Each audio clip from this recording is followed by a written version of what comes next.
My cell phone is silent after drunkenness. All right.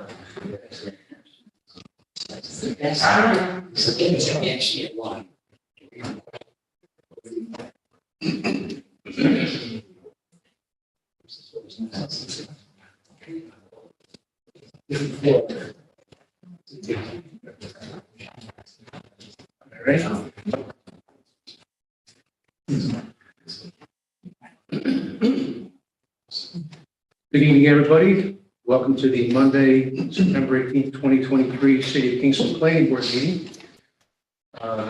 With introductions, my name is Wayne Platt Jr. We also have members Charles Palaco, Vince Archer, Sage Newkirk, and Kyra Grundy. We have Planning Director Suzanne Cahill, Kyla D-Day is the Assistant Planner. We also have Kingston Fire Department Chief Chris Ray here as well. A few housekeeping notes. Restrooms are through the council chambers to the other side of the council chambers. Emergency exit, we're going to head down the stairs. We're not going to use the elevator in case we have to leave for an emergency. I ask that people silence their cell phones at this time, and if there's a need for a conversation, we can take it out into the council chambers if there's such a need. Item number 1 on the agenda is what? We are streaming, and this meeting is being recorded as well. Item number 1 is adoption of the July 17th, 2023 Planning Board meeting minutes and transcripts. Everybody's received a copy. Any questions, comments, deletions, or additions on that? Okay. At this time, I'll make a motion that we adopt those minutes and transcripts. Do I have a second? Second by Vince Archer. All in favor? Aye. Opposed? Carried. All right. Public hearings. Item number 2 is number 295 Flatbush Avenue, subdivision of the lands of Cashera Brothers Realty Company, LLC. Section block and lot is 58.74-4-36.310. Seeker determination, transect zone T3N, Ward 7. Cashera Brothers Realty Company, LLC is the applicant owner. Anybody besides Mr. Cashera who wants to speak on item number 2?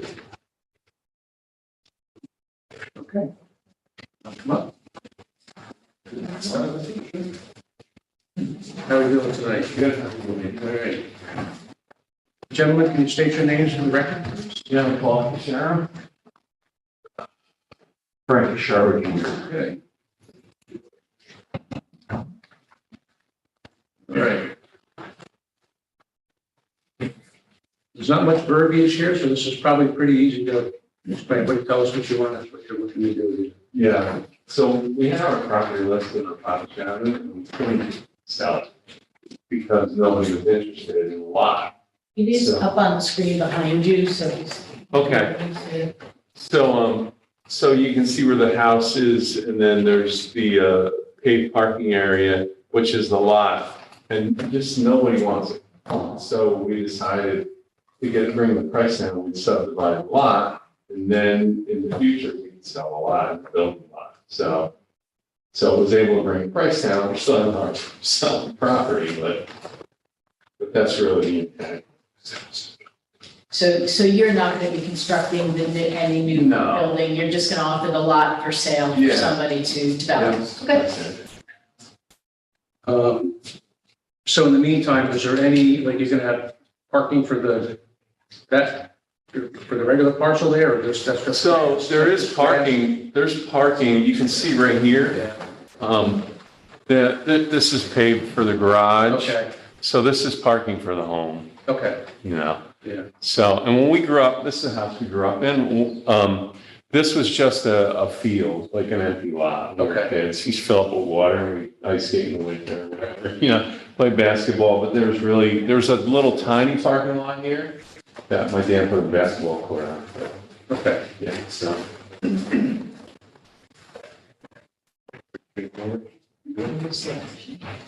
Straightforward. Any questions from the board? All right, so under seeker, this is a type 2 action. Was it another thing? Oh, yes, on did I write 60 on your sheet? Okay. Yeah, it is. It says unlisted right here. I got that. Thank you. I have before me a short environmental assessment form that staff has indicated is in order. At this time, I'll make a motion that we approve it. Do I have a second on that? Second by Chuck Palaco. All in favor, Wayne Platt is a yes. Charles Palaco. Yes. Vince Archer. Sage Newkirk. Yes. Kyra Grundy. Yeah. That is passed.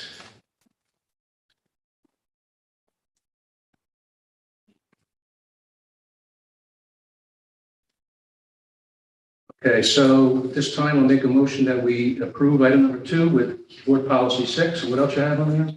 Submission of 5 paper copies and 1 Mylar with the owner's signature for the chair's signature. We need the resultant parcel descriptions for each new property that will come from your surveyor. And then there's zoning data that will need to be placed on the final plat, which we'll provide you with.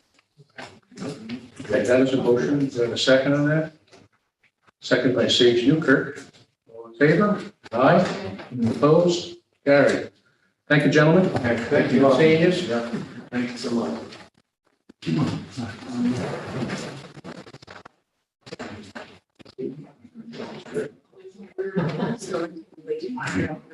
So he said, over him, he'll be here later. This is for number 3? Okay. Okay, yeah, Towards the end. yeah. Okay. All right, for the record, the representative for item number 3, 40 Thomas Street is not here right now. And we're going to push this to the back of the meeting until he arrives. So we're going to move on to item number 4, which is 256 Washington Avenue. Site plan / special permit for renovation of an existing building to include 47 apartments and a 3-room boarding house with a major waiver to exceed the number of rooms in the multiplex. Section block of lot is 56.90-4-36, seeker determination, transect zone T4N, Ward 3, 256 Washington House LLC is the applicant. Anybody besides the applicant owner wishing to speak on item number 4? Okay, nobody coming to the mic, and is that up, Chair?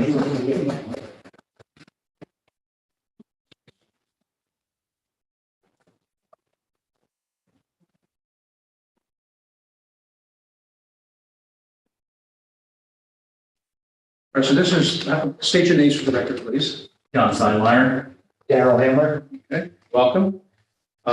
So this is basically a introductory gateway type meeting, right? You can just give us an overview of what you're looking to do there. Yeah, this is a adaptive reuse of the former boarding house that would like to renovate and turn into 47 studio apartments and there would be 3 existing boarding rooms.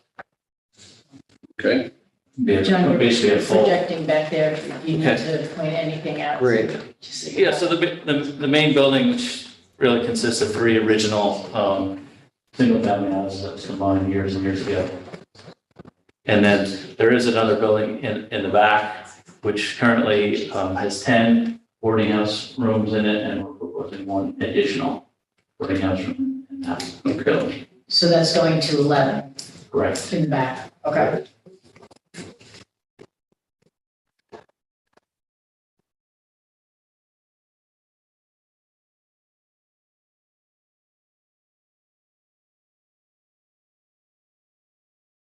Was that on the floor plans that you submitted?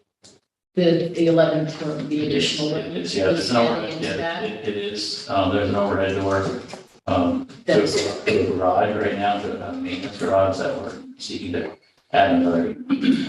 Okay, so where will maintenance be done at? Are you moving the maintenance area to the main building? Yeah, we're not gonna have an on-site maintenance garage at that point. Okay, so where will maintenance be? There's still, a few rooms in that building on the first floor. And a basement. That are not being used as apartments or boarding house rooms, and there's a full basement under the entire main building. Okay, So there's plenty of space there. okay, So the 11 rooms in the back building, those are going to be considered boarding rooms? yes. Correct, Okay. correct. So in the main building, is there going to be any boarding rooms in there? Three. Three, okay. And are they going to be in a certain section of the main building or? Well, they were basically came down to rooms that were too small for us to be able to fit bathrooms and kitchenettes in them. So we kind of left them the way they were. Okay. So So, unfortunately, they're not all clustered together. okay. So there's going to be 47 apartments and 3 boarding rooms in the main building. That's correct. And 11 in the back building. That's correct.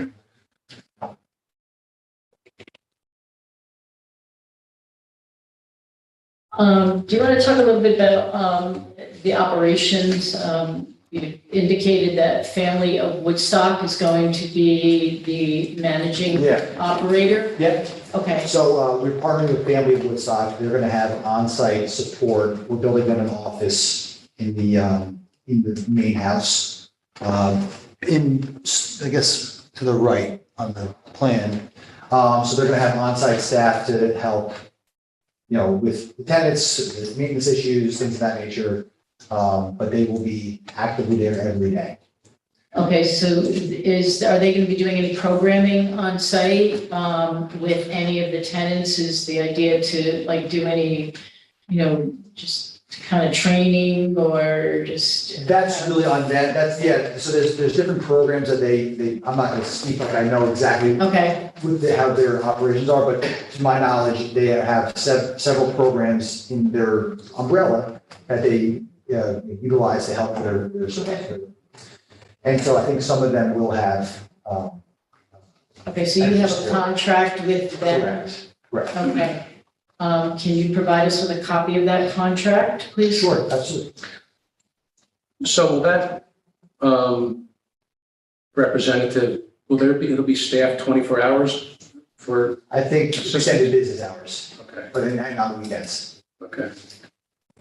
But we have a working relationship with them already, and they're, on call, and they're very, Okay.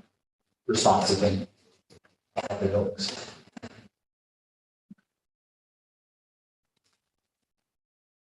Each one of these units are gonna have a bathroom, kitchen. Yeah.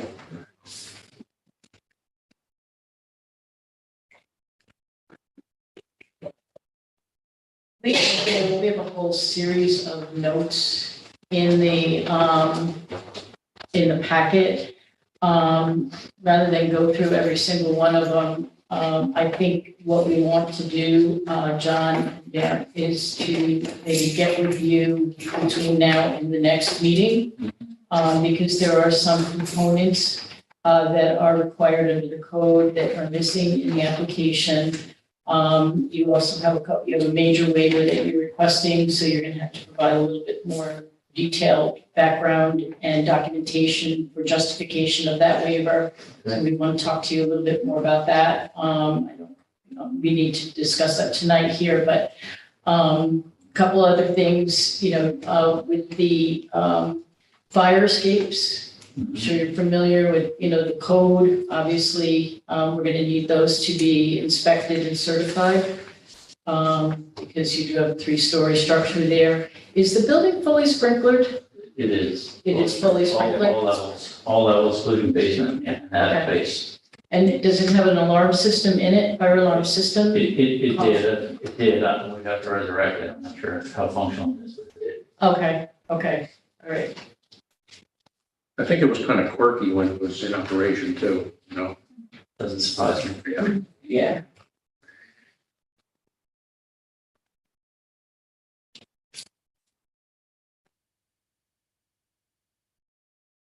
So with the boarding house component of it, is it going to become a way for people to, is it going to be like a temporary housing situation, boarding house, or is this like you're going to look for more permanent housing? No, this is permanent housing. This is, you know, I would refrain from calling it a boarding house. You know, we're building studios for people to live in. Okay. It's not going to be transitionary. This is going to be providing permanent housing for, you know, people who need affordability. Okay. That is our goal. So I would go away from the boarding house comment just because, you know, that's what it used to be. This is going to be, you know.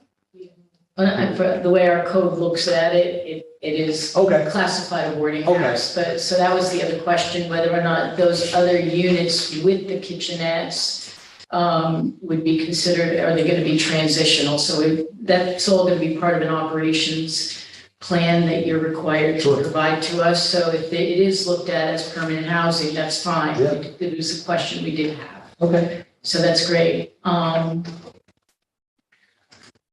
this will be male and female in this building? Correct. Okay.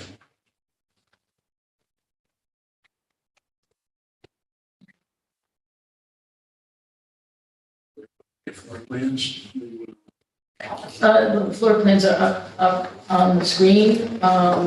We get an idea of some of, I don't know which one this is. This is first floor. This is the first floor of the big building. So, So like some questions that we do have are like in that, the one unit is right at that front door access right now. correct. So are those doors going to be sealed off? Because it also has access from the internal hallway system. Yeah, I don't see. Or is that going to be a second access ingress for that one unit alone? Yeah, and if it's I don't need to see there any reason to have those functional doors. Right. Yeah, well, the other thing is that it invites people up to a room that obviously is going to be a private room, if that's the way it ends up being set up. So then that sidewalk would probably want to be removed from your Right. site plan. Okay. So that would be, those are the type of Yeah, comments that's that we have the- written in our notes. We've had the building safety division start to do some preliminary review on the drawings. Okay. And they have identified some issues that we'll share with you. But they are going to need fully scaled drawings submitted to them. Okay, they're gonna, like, all the dimensions have to be outlined. I think they're gonna also want in each of the units the bed. I mean, I know you've shown the bathroom and the kitchenette, but they're gonna want to see the potential location for a bed to be put in each of the units too, because there were some that we questioned whether or not Yeah, there's a. they were capable of having all three in the one room, just the configurations were a little tough. And there were some common areas that were associated with the soup kitchen that used to be in Yes. operation there. What is happening with those areas? So down here on the left is where that is. We have no plans that have providing sort of common area cafeteria, soup kitchen, whatever you want to call it. So it's sort of wide open space as it currently is. But it could, as you can see, you know, we've drawn here about 5 additional units. So, which I believe is a great use of space. And that's going to be included in the That is. 47? It is. Okay. So the people, you have a kitchen here, most of the units that have the kitchenettes would do their own cooking within their units. Correct. The ones that are the rooms, and I'm assuming the other 11 rooms in the other building, all are going to use the kitchen in this, Just the 3 that are in this building. The other building has its own kitchenette. oh, it has a kitchen? Yes. Okay, okay. So they won't be coming to this building for that Okay. purpose or any purpose. All right, I didn't understand that it had a kitchen. I thought it didn't. That's good. Okay, so where would they, is there an eating area or is it just that there's gonna be like a ability for them to eat in that kitchen area? It's yeah, I mean, so if you see where, I guess, the shared kitchen is, it's, I don't know, I have bad eyes, so it's hard for me to tell, but maybe you can. You know, there's room for, you know, a little dining nook and seating area. But again, it's really gonna only service just three, individuals. Okay. I have, one of my comments too is I know that, and you mentioned that you're not gonna have any kind of common area or community space. I would like to see some accommodation, because the units themselves, the rooms are not large per se. And I think, with family doing programming and function staff, that, it would be appropriate to have some space inside within the confines of the main building where they can, have maybe a group meeting, or the individuals can have some social interaction, because the rooms don't really lend themselves to that, based on their size. So I think that would be another thing I would like to see maybe thought about and then looked at and considered, in this plan.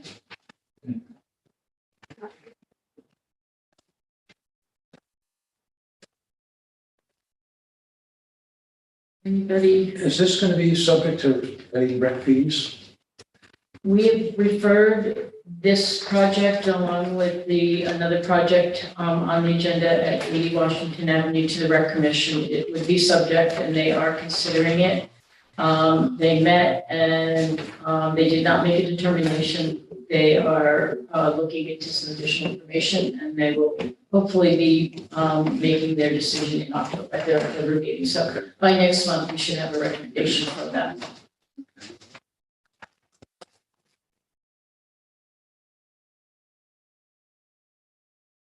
Any changes proposed to the exterior of the property? I No, know that it's been a while since I've been there. And, over the course of the last couple of decades, there've been some neighbors who have expressed concerns about, being able to see over and what's going on the property, and there wasn't proper screening or anything. I said I haven't been there in a while, so. what do you, proper screening such as, Well, I'll mention his name, Nick Scott, who lives on Main Street, Okay. was expressing, he hasn't expressed anything Yeah. recently, but I know that these have been some concerns of folks in the neighborhood over the course of the existence of the old facility. I'm not trying to compare the old with the new, but I just didn't know if you have any plans on altering anything with the exterior. we have no plans to alter the exterior. We're gonna upgrade, cosmetically in terms of paint and nothing structurally. Okay, One thing, at staff level, we're, I think it's in the notes, is to potentially have the board, do a site visit. And what we thought was, because you do have two significant projects right, along the same street, to do both of them between now and our next meeting. We could do site visits to each one, at the same day. So we would coordinate with you. Absolutely. And just kind Yeah. of, so that the board members really know firsthand. Sure, what the- absolutely. What the We'd love to have building conditions are, and also what, the surrounding neighborhood is like in each situation. I think it gives them a better perspective to draw from when they're making the final decisions. Sure. So we'll work on coordinating. okay. Great. We'll coordinate through you, John, Yeah, that's fine. okay, all right.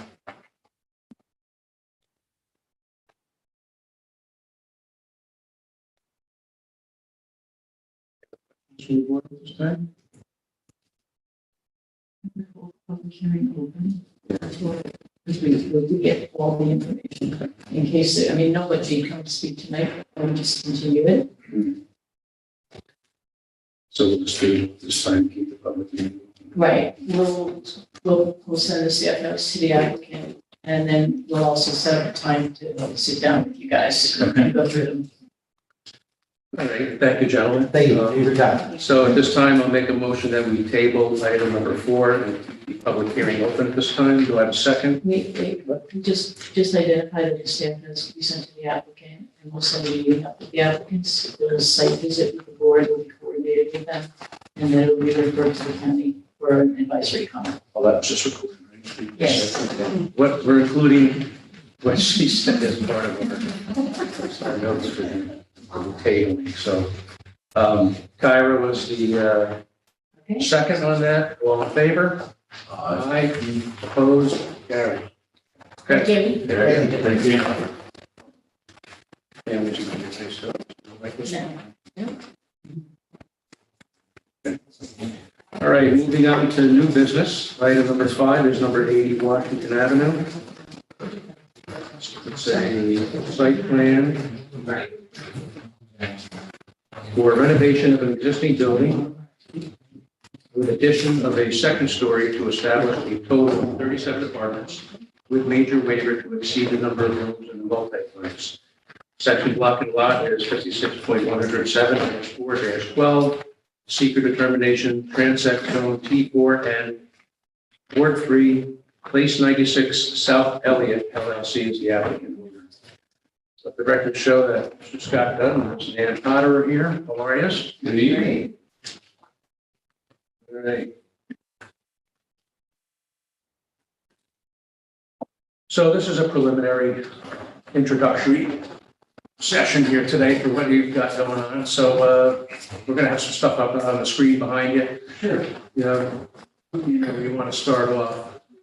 Before I get into a brief presentation, have all of the board members had a chance to review the staff comments and the 2 letters that we submitted? I have not. No? No, they got them very late today as well as, so. Okay, they- Great, well, that helps me frame what to discuss and what No, not to the answer discuss. is, the short answer is no. Okay, well, Kyle was kind enough to send us the staff notes today, so that will make it easy for us to respond to this. But in short, the applicant is proposing to take the former Hudson Valley Senior Residence and massage the interior a little bit, adding kitchens to all of the units and removing the common area, dining room, and repositioning all of that to create 37 apartments. 20 of them are, I flip these around, 20 are studios and 17 are one bedrooms. Yes. There are no changes proposed to the existing site, no additions that would increase the footprint. We are proposing to put a second-story addition on the single-story addition that was done in the 87, I believe. Yeah, early 90s. Right, I think the plans indicate that they started design in 87. And interestingly enough, they had proposed a 2-story addition to the building at the time, designed the footings and the steel to support the second story, but due to value engineering, only built the single story. So the applicant is proposing to petition the New York State SHPO and the National Park Service to get the building individually listed on the state and national register. We've had conversations with New York State SHPO. They're very supportive, sort of a layup for a building with this rich history in the city of Kingston. We've retained Heritage Consulting, who's a national historic preservation firm that we've worked with on many projects before. So that will protect the site. So what you see here in terms of the overall layout doesn't change. So Scott, the designation would only be for that front building, correct? It wouldn't encompass the addition that was put on at a later date. That is correct. However, because the applicant would be seeking to use the tax credit program, it brings into the SHPO and the NPS's purview any of the details that we're proposing for that addition. So they will have review authority Good, over that. okay, And we've had discussions with Sarah MacGyver at the New York State SHPO. I think this board knows we do a lot of this type of adaptive reuse work with historic buildings. We know that they don't want it to look exactly like the first floor addition. They don't want to create a false sense of history. They're looking for compatibility, but a differentiation. And we'll get to that when we go through the elevations. What you see here is a green space analysis that we prepared, indicating that 38.9% of the site is green space. See where Kyla takes us. This is a density analysis that we prepared, given that we're asking the board for a waiver. Even though originally the building served 48 residents plus staff under the current zoning ordinance, we need to apply for this waiver. This demonstrates that the owner of the property could redevelop this site for a total of 24 dwelling units or 36, as staff notes. I mistakenly interpreted the zoning that ADUs were allowed, but given the size of the lot and the overall configuration, the applicant could, although they have no desire to do this, remove the existing building and locate 3 12-unit multiplexes on the site for 36. So this is sort of an academic exercise to help support the board in making your decision in response to our request for 37 units in the existing building. We have next. Overall site plan, again, no changes other than that all of the existing light poles will receive new light fixtures. We've engaged the services of a lighting consultant that we've used many times over the last couple of years to prepare a photometric plan that we will review with staff and make sure that it complies with all of the guidelines. But for all intents and purposes, when and if you make a site visit, the site wouldn't look any different than it does today, except that it would be cleaned up. The light fixtures would be LED instead of what they are now. The dumpster enclosure that's there would be cleaned up and freshened up. It's there.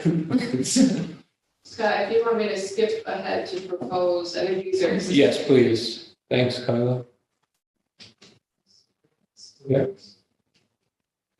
So the basic concept here when we were laying this out was that we would take existing, where there are 2 existing resident rooms side by side, combine them and make 2 small units, each of which again would have their own kitchen and bathroom. Did I skip proposed basement? I think this is proposed basement, right? Yeah, we have a number of tenant amenities proposed in the basement, gymnasium, storage units that can be rented by the tenants, some small 3-foot by 4-foot lockers, but also a couple of rooms that could be rented as supplemental leased space, a lounge with a small kitchen, and a generous laundry facility. And then most of this portion of the building is for building services, maintenance, and mechanicals. And all of this space exists today. If anyone had been to the facility when it was fully functioning, a very nice basement space, as Nan can tell you. There's a hair salon, a big lounge. It's not. It was a very nicely run facility. I think the majority of the people have been to maybe Washington Avenue at one time. Yeah, And the rooms were beautiful rooms, and every room had its own bathroom. So that's what made it easy to combine them, because the plumbing was on 2 sites in every Yeah. single of the 2 rooms. So, Historic lobby and circulation corridors all to be preserved. It really comes down to massaging those double units and making them more generous, and then picking up the additional units with the second story to get us to a place that the project could make financially, make sense financially. Go to the elevations. I just want to mention that it is elevator service too. Right. Very, these are the existing elevations with the proposed second floor addition, again, on the same footprint, what's there.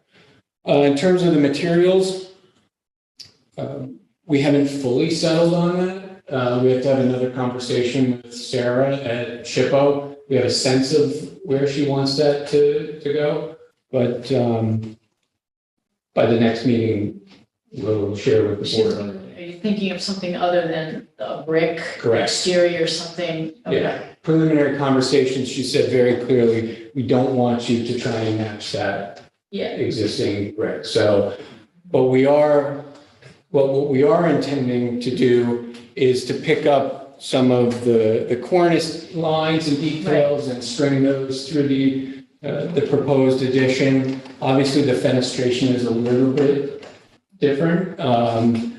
And then we're thinking that the SHPO would probably like to see something like they approved at 270 Fair Street, where we did an addition to the historic building there, which is a wood smooth shiplap siding stained to a compatible color. So that's what's represented here in these photo simulations as a preliminary concept.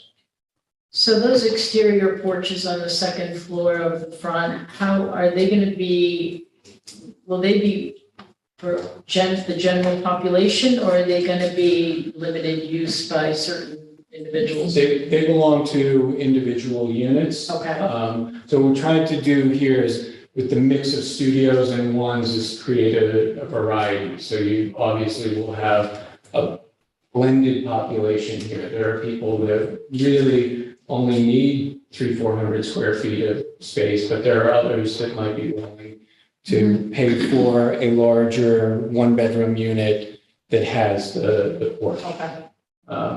And we studied that through 7 or 8 iterations with the developer, and just couldn't figure out a way to make those public spaces, and given without compromising residential units off of the porches because they're so large, right? So the roof is flat that's being proposed, and there's no activity per se proposed for rooftop?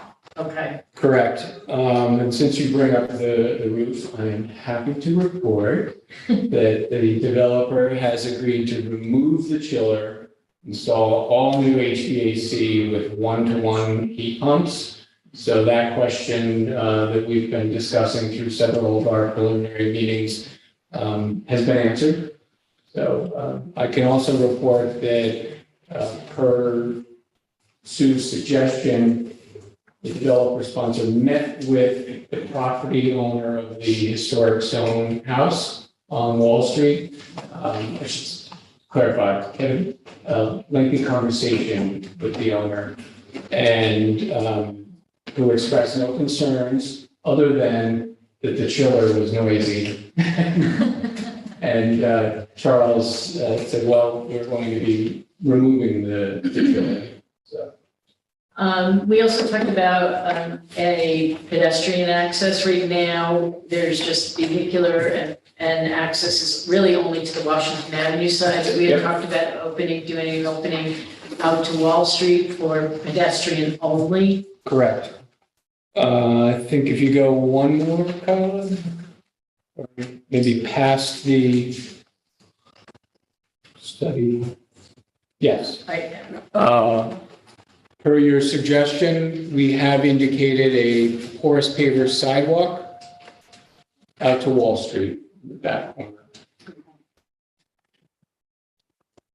And we'll get you an updated parking calculation. Unfortunately, the lines were all so faded when the survey crew went out there. They didn't pick them up, so I'll lay out the site, but no changes to impervious surface proposed. We'll come up with a striping plan that makes sense. We're anticipating that residents will use this entrance as the primary entrance because it's closest to the parking. The existing entrance will be maintained, but the mailboxes are back here. The parking's back here. The elevator that would take you to the bike storage that we have in the basement is there. So as a practical matter, that's probably where 90% of the activity will take place. Staff did make a suggestion for an outdoor bike storage shelter that I haven't had a chance to talk to Charles about, who, by the way, asked me to extend his apologies for not being here tonight. Nan can attest he has a very serious cold. So, We asked them not to come. not COVID, but we didn't want him here. And knowing that this has to go to the county and you really can't act tonight, it didn't make sense for him to jeopardize him. Does the project have a name? Have you, Not that I'm aware of, but okay, I'm just curious if because there is existing signage on the front lawn, if that's just gonna go away, or if you'll be looking at putting some kind of a sign out front. We want to look at the new regs to see what sure. is acceptable. Yeah, and I took note of all of those comments in the staff notes. I'll be talking to Charlie about that tomorrow. We'll make sure that we get things back to you very quickly so that you can internalize them and come back to us with any suggestions for refinement prior to the next board meeting. And just as we spoke about on the previous applicants, we want to do a site visit here. This would be the second one that we would do. So we would try and coordinate them to be on the same day since they're Certainly. down the road from each other. Yep. So I'll coordinate through Nan or Scott, both of you. Nan, okay. Either one, okay, Frick and Frack. okay. Did I miss anything in the staff notes? I know we talk about fire escapes with the last one as well, but you have internal, you've got, there's, just describe. Sure. Egress for emergency purposes. Yep, we have internal existing egress stair. There is currently a secondary means of egress at the end of the first floor addition. We're proposing an exterior fire stair. It's not a fire escape. It's a real stair on the back of the building in the same location of the existing landing and set of stairs. And the building is fully sprinklered? I don't believe so. I should know that. You got put on this on the list, so I'm not making a guess. I'm only working on 14 projects. It probably is, but I'll have you a definitive answer tomorrow. Okay.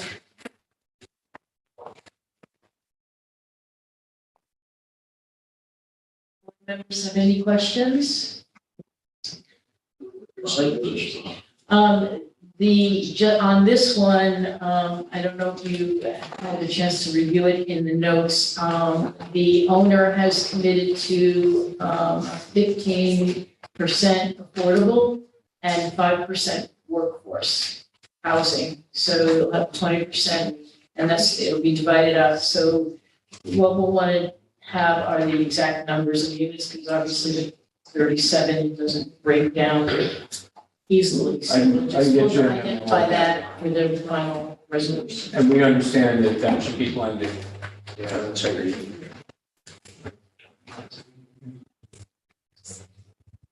Now, since the board just received the information and I'd like to call your attention to a supplemental memo that our office prepared to support the waiver request. And I asked Mike Moriello to prepare a memo for the board to answer the question, should it occur to any board member, are we creating precedent if we grant this waiver in the T4N? The short answer is no, and he prepared a memo that explains why that is not the case. It's sort of a universal memo and cites a couple of cases. He could go on and write 80 pages about this, but I asked him to keep it brief and digestible. The gist of it is that in order for you to be setting a precedent, a subsequent application would have to be nearly identical to this. And this property is so unique in so many ways, and he comments on that, and I comment on that same topic in my memo. So His letter, well, all of the information and that letter are posted on the website. So that you can see it there. If you can't find it, you have to take it directly, just let me know. But yeah, that came in Friday. yeah. The size of the site is very unique for the T4N district. The fact that the building is such a large existing structure in the T4N transect. The fact that we're petitioning to have it listed on the National Register, and Mike cites case law that, from our perspective, it's unfortunate that it landed in the T4N, but I suppose that the authors of the zoning had very little choice there, given they were right next to the elementary school. But it's a unique site. The density request we feel is relatively minor, even though technically under the new zoning it is referred to as a major waiver request, given that we're going from 48 residents down to 37. These are studios and one-bedroom apartments, all relatively small. How about the signature? Spirograph. Fire, right? Any other questions? Okay. All right, thank you. So at this time, I'll make a motion that we, Wait, before you adjourn, can I just jump to the subject of a public hearing? Naturally, the applicant would not like to see a public hearing on this project. They've been waiting for about a year for the new zoning to be adopted, not knowing what this room would look like tonight, given that it's been widely publicized. There's a newspaper article. You don't have an opposition force here. We're looking for obviously the fastest track possible, and to work with staff and the board to get there. no, I understand, and that has been a discussion with Sue and I, and I'm inclined to not have a public hearing on it. I agree with you on that. Is anybody else in agreement with that, no public hearing? Yeah.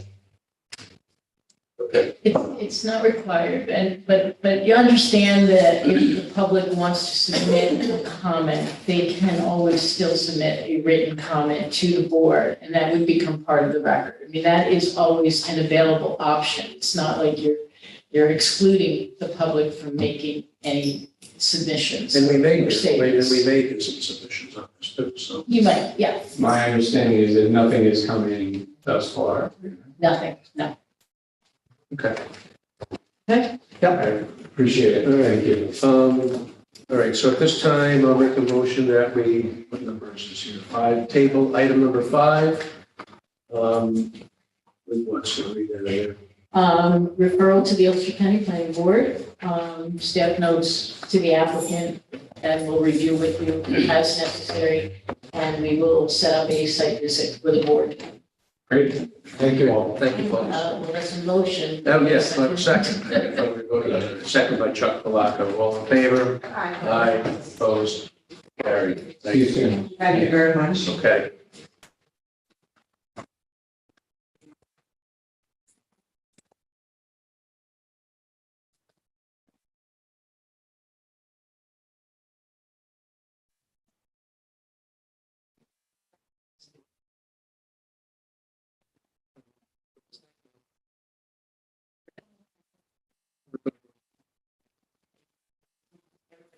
Yes. So you just mark this and send it. Yeah.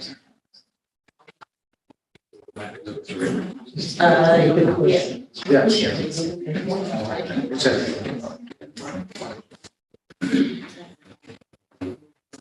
Okay, we're going back to public hearings. The last item in public hearings for us will be item number 3. 40 Thomas Street. Thomas. Special permit renewal for emergency shelter use. Section block of lot is 56.25-4-44.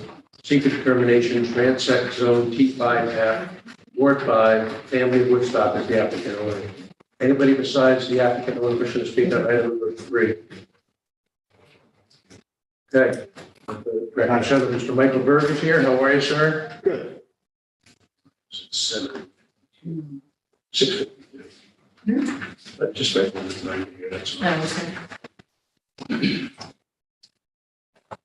Okay, so a couple things have changed with the new code, with the new form-based code. The use still does require a special permit, but there is no longer a term, an annual renewal, which was something that was in the old code, which So you're saying that it isn't renewed annually now? it's not, it's up to the board to set the renewal. And the other change that has been made in the code, the form-based code, is that when the renewal comes up, as long as there are no changes or significant issues, it can be reviewed at desk level, renewed at desk level through the office staff. All right, so you wouldn't be coming back here unless, if you decided to expand or there were, other extenuating circumstances where we felt that it needed to come back to the board. Well, I've been coming for 20 years. I know.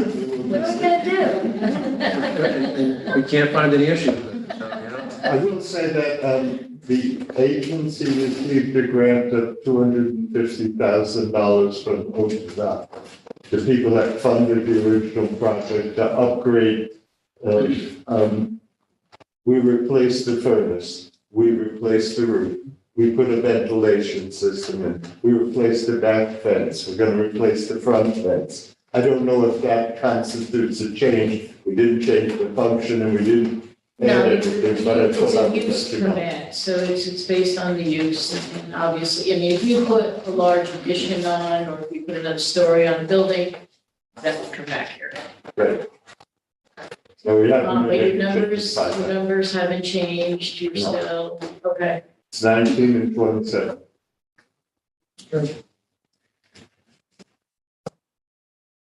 Any questions from the board? So our recommendation for staff would be that we go with issuing, the board issued a permit for 3 years.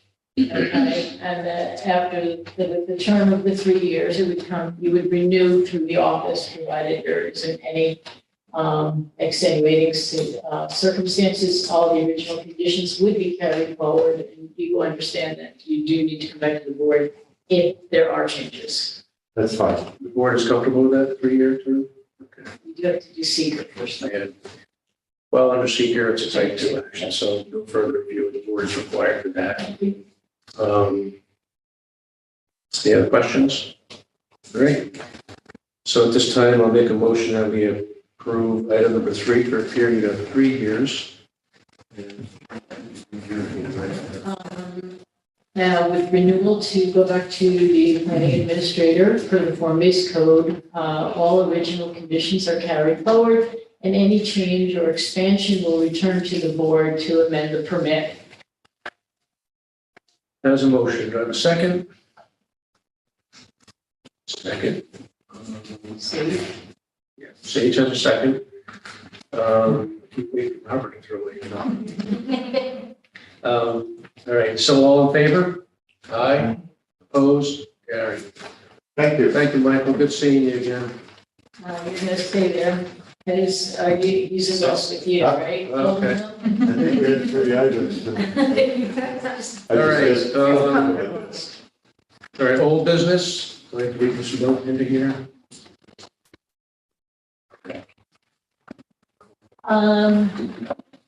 Yeah, I think we should put it on. All right, so as a note, old business items number 6 through 12 are being reviewed under the transition of this section of the new code 405-26 with Graham's H. So item number 6 is Golden Hills Drive, a request for extension and amendment to site plan approval.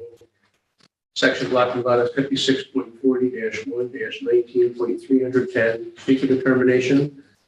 Transect zone SD-I, SD-MF, which is formerly O2. It's in Ward 3, Penrose NY Developer LLC is the applicant. County of Ulster is the owner. State your names for the record, please. Will Ball, Penrose. Michael Berg, Dennis Rowe, hello, plan. All right.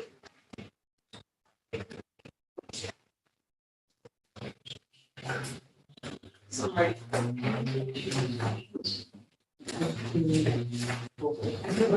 So. I have one. You want to say that? Yeah, okay, sorry.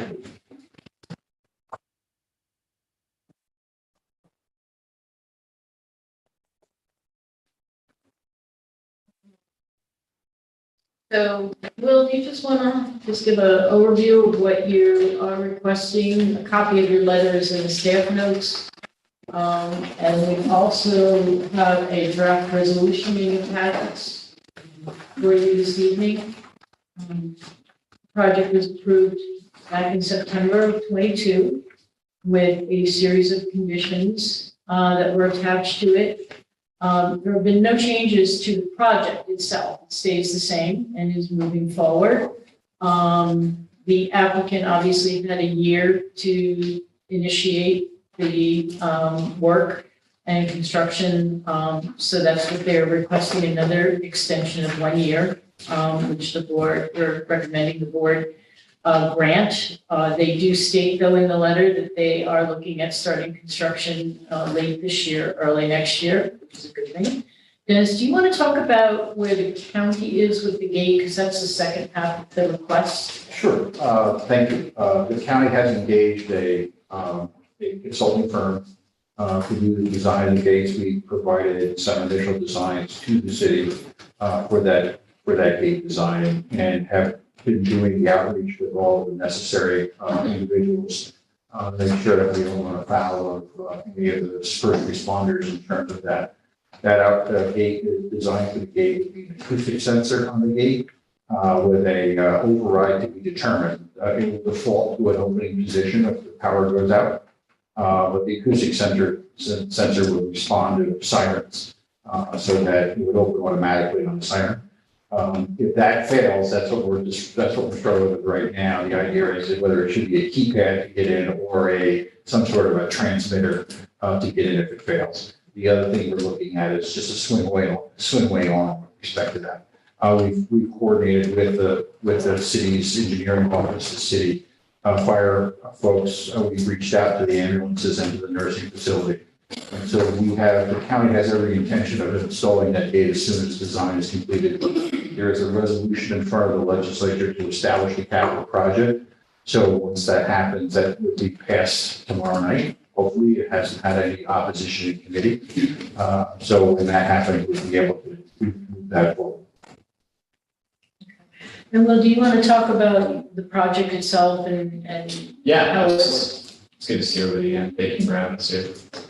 So it was about a year from tomorrow, our site plan was approved. So we're back tonight to ask for an extension for our ability to pull a building permit, which again, we're looking towards the end of this year or next.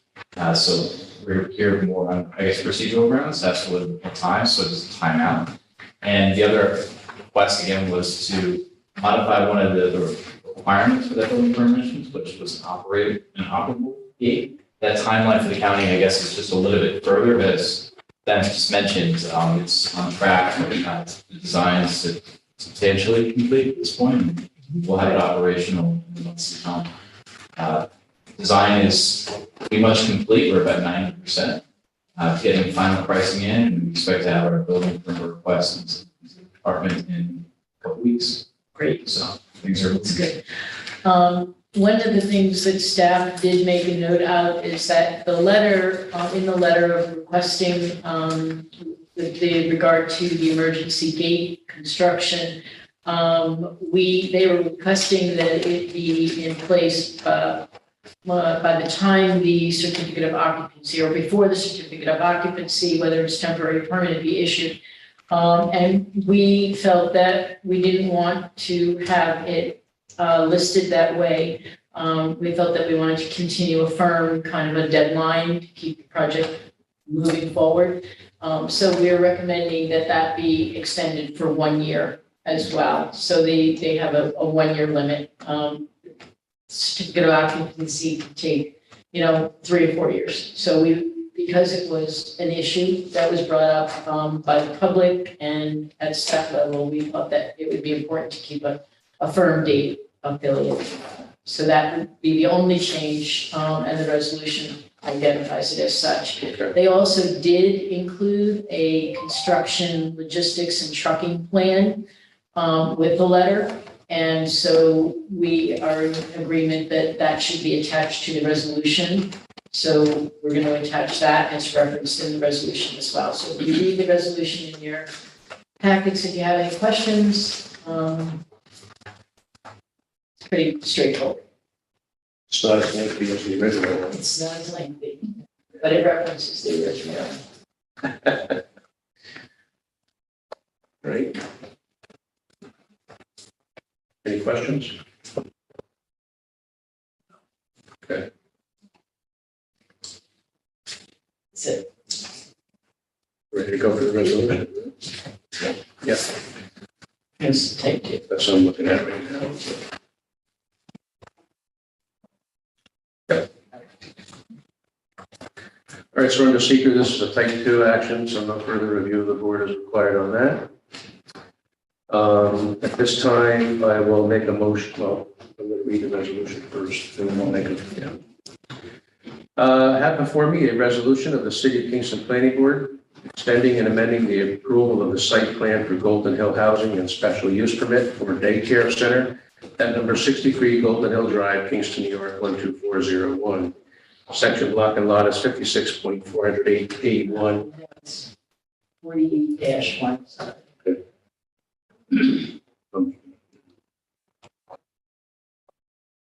Dash 19.3. All right, so it's section block and lot is 56.48-1-19.31. Whereas Penrose NY Developer LLC, in parentheses the applicant, submitted a letter dated August 30th, 2023, requesting an extension of the 1-year site plan and special use permit approval issued by the planning board under a resolution dated September 19th, 2022, and to amend said approval to extend the timeline for installation of the Glen Street Gate to coincide with the certificate of occupancy, temporary or permanent, rather than prior to obtaining a building permit. And whereas the extension will allow additional time to obtain a building permit and begin construction of 6 buildings containing 164 units of intergenerational affordable mixed income housing and a community building housing a daycare center function on 20.1400 plus or minus acres of land subdivided from a 41+ acre parcel owned by Ulster County, in parentheses the action. And whereas the amendment timeline for gate installation is being requested to better align with the project's financial closing and the commencement of construction. And whereas the planning office referred the request to the city engineer, city fire chief, and police chief for review and comment. And whereas this resolution is considered an amendment to the original approval, carries forward all original conditions and documentation outlined in attachment A, review document listing, which is from September 15th, 2022, and comments received, and any future decisions unless specifically referenced as an amendment.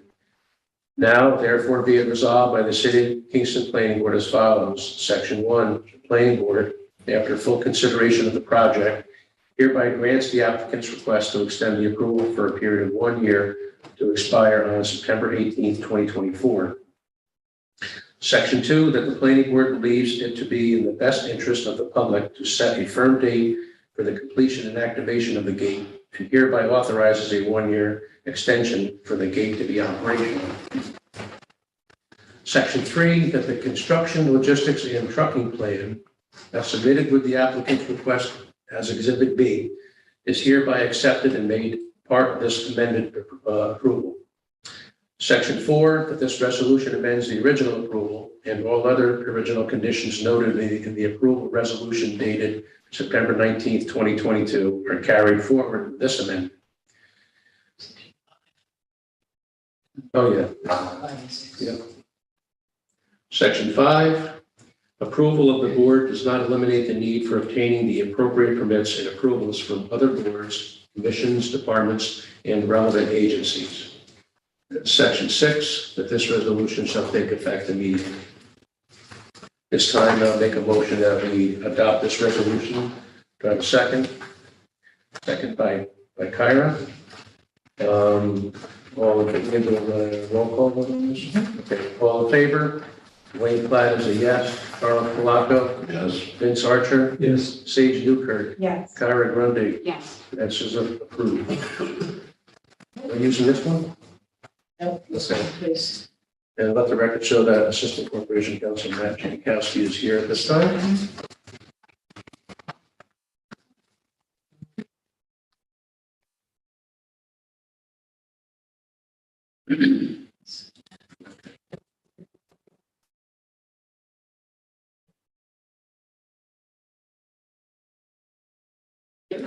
All set? All set.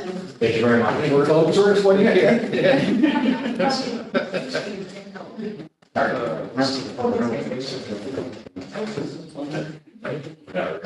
You work? How about you, son? Yeah. Work? Yeah. Next couple of days. Other than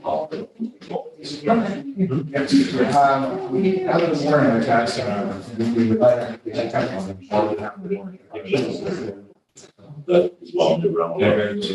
I should be back by now. I keep on. Thank you. I'm going to read all these into the record at the same time. Yeah. We can. I think everyone making some decisions.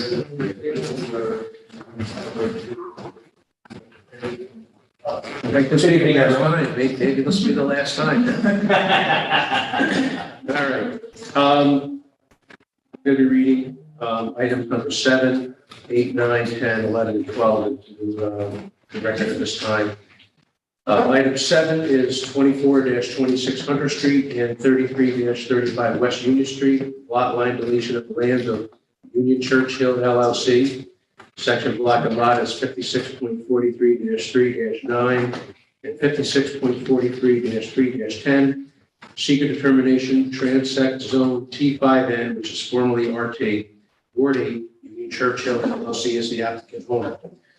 Item 8 is number 24 and 38-40 West Union Street and 25-27 Beale Street. Lot line revisions of the lands of Union Churchill LLC. Section block and lot is 56.43-3-24, 26, and 25. Seeker determination, transect zone T5N, formerly RT. Ward 8, Union Churchill LLC is the applicant owner. Item 9, number 24-26 Hunter Street and 33-35 West Union Street, site plan to establish a parking lot for off-street parking in association with multifamily residential on alternate lots, section block and lot 56.43-3-9 and 56.43-3-10, seeker determination, transect zone T5N, formerly RT, Ward 8, Union Churchill LLC is the applicant owner. Item 10 is 25-27 Beale Street, site plan to construct a 3-family residential building. Section block and lot 56.43-3-25. Seeker determination, transect zone T5N, formerly RT, Ward 8, Union Churchill LLC is the applicant owner. Item 11 is 38-40 West Union Street, site plan to construct a 3-family residential building. section block lot 56.43-3-26, seeker determination, Transit Zone T5N, which is formerly RT, Ward 8, Union Churchill LLC is the applicant owner.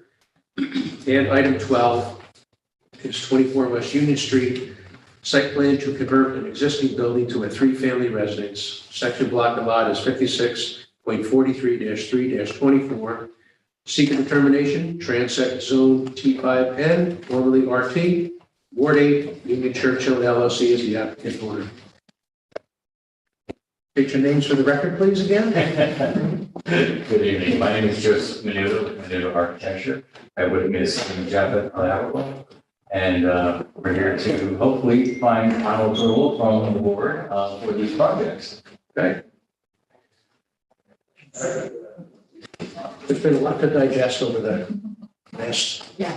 year or Okay, so we'll just kick it off with the first item, number 7, which actually is the lot line deletion of the two parcels, one on 2426 Hunter, the other on 3335 West, actually it's West Union Street. And this is the parcel of land that you see on the left side of the screen up there, the two properties. The center line is drawn there, and that will be deleted. These two parcels combined will create the off-street parking for a total of 12 vehicles right here. 12, right? Yes, 12. We reduced it.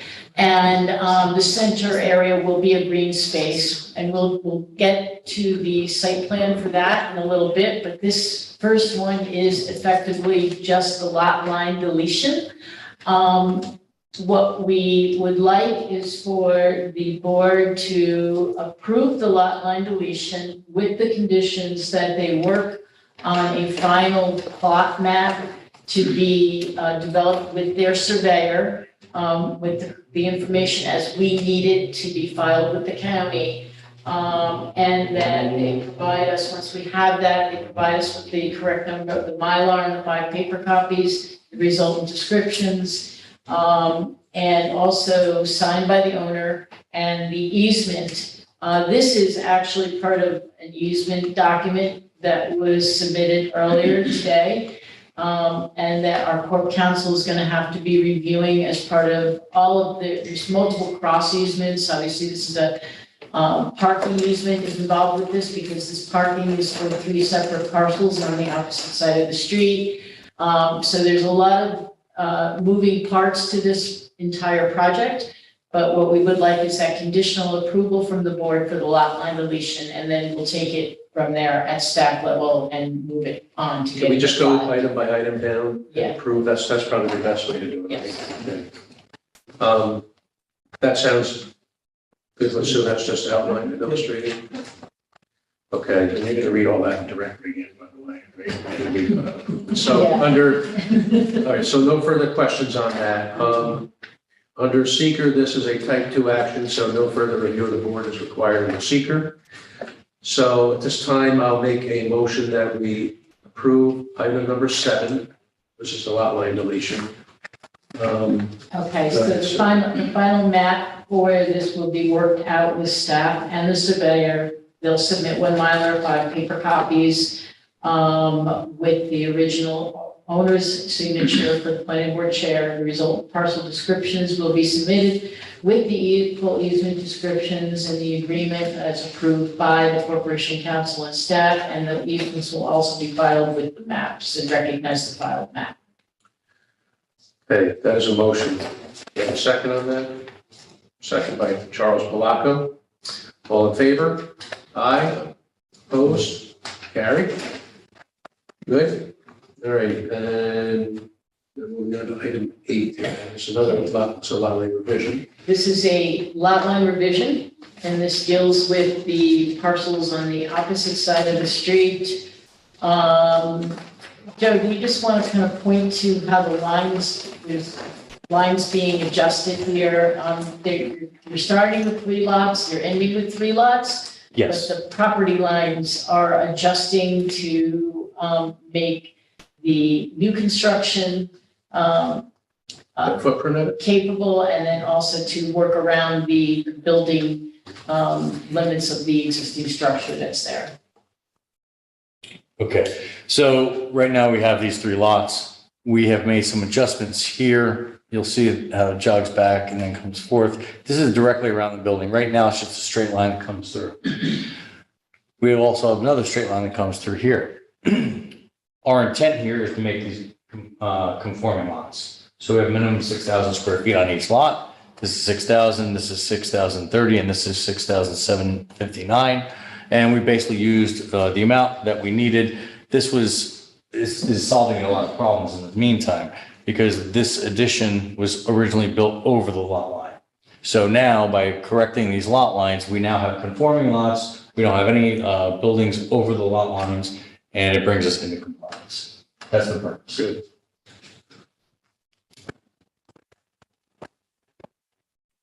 Is that good, everybody? Yep. Good.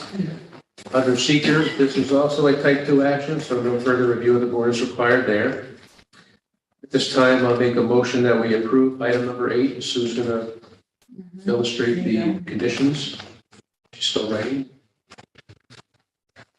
Okay, so this is effectively the same type of decision. It's a conditional approval of the lot line revision with the final map to be worked out with staff and the surveyor. They'll submit 1 Mylar, 5 paper copies with the owner's signature for the planning board chair.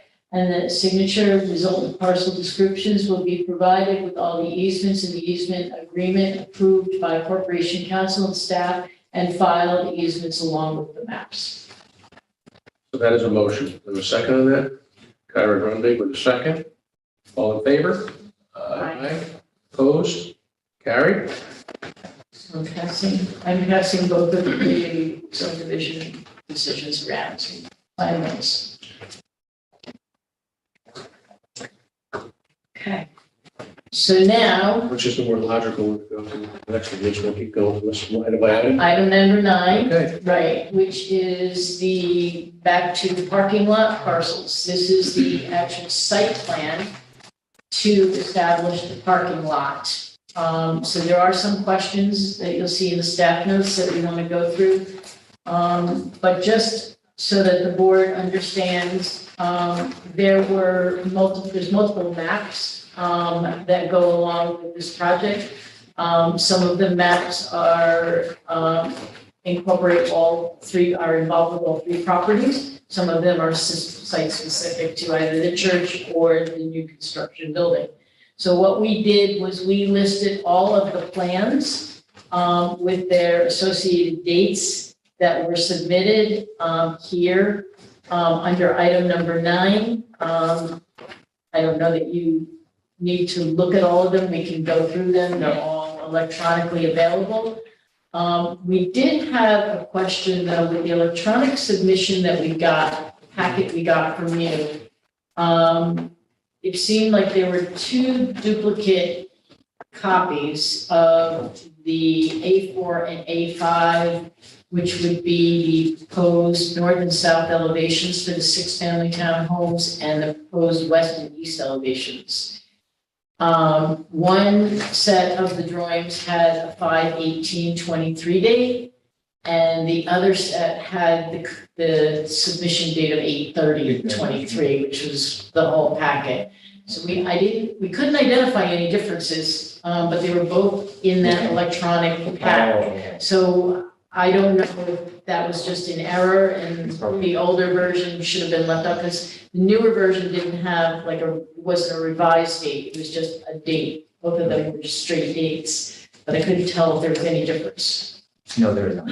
Okay, all right, so we'll just eliminate that. Hey, can you point- Which parcel are we talking about here again? Can you point to that? Well, that was just, the first part of your staff notes just goes through all of the maps and the documents that were submitted, all right? So just wanted to clarify that that was one error. So with the off-street parking, if you recall, they originally had it set up so that there would be, we had 16 spaces over here. but they removed, these are, designed so that they're back-to-back parking, but they are associated with the individual units on the other side of the street, so it's very similar to having a single-car driveway if you have a unit. And they'll be designated. The center area is just an open green space, that's been developed. We had talked about, a walkway going through centrally, going through that parcel, all the way from West Union to Hunter. On the other side of Hunter, as you all know, is Cornell Street Park, which is a beautiful park, so hopefully the residents will want to take advantage of that. One of the questions, and when they've upgraded their landscaping here, they've included lighting, and the specifications have all been included like we had requested. We talked about the sidewalks and making along the street, using the stamped concrete to replicate the bluestone. We've given them the specifications that the city has used most recently on some of their projects. So that's, I'm presuming that same type of spec will be used for that. And the internal sidewalks, though, that are on the lot, are they going to be also that kind of stamped concrete, or are they just going to be a concrete or permeable material? Do you have any idea what you're going to be looking at there? So our intent, if we're gonna go with dyed concrete and we're gonna start ordering truckloads of dyed concrete, Okay, then you might as well just do the whole thing. okay, so it'll all be, nice, okay, good.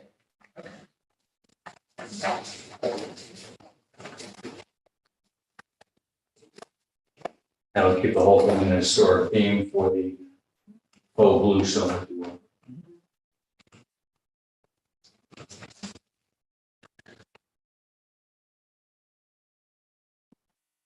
Another thing that we noted is that there is a fence to the side, to the Hunter Street side of the green. Correct. And it looks like it's a 6 foot in the one, we couldn't, the one concept elevation, when we looked at that, it looked like it was a very high fence. And we have a little bit of concern with the height being a 6 foot fence, in that if someone is going to a parked car through, from West Union Street through the green, I feel like it's a safety consideration, that it's a 6 foot high fence and they don't know what's on the other side. So, we thought that it should be maybe a lower fence, and maybe, I don't know why it's a different style of fence than you're proposing along the outer edges of the property, which is just a very nice, kind of sleek kind of design that kind of fits with the architecture across the street. Do you have, I'm not quite sure what you're referring to there, because they should be the same. Is this like the Okay. one here? So we have vinyl fence, right? Main That's street vinyl fence. Okay, the fence on the side didn't show as a solid vinyl fence. It showed in the elevation. Is that in that same So- package? She's trying to, like, kind of, see, if she can pick it out. These plans take a little while. It's It probably, was at the end, right? yeah, it's at the very end. It's the schematic.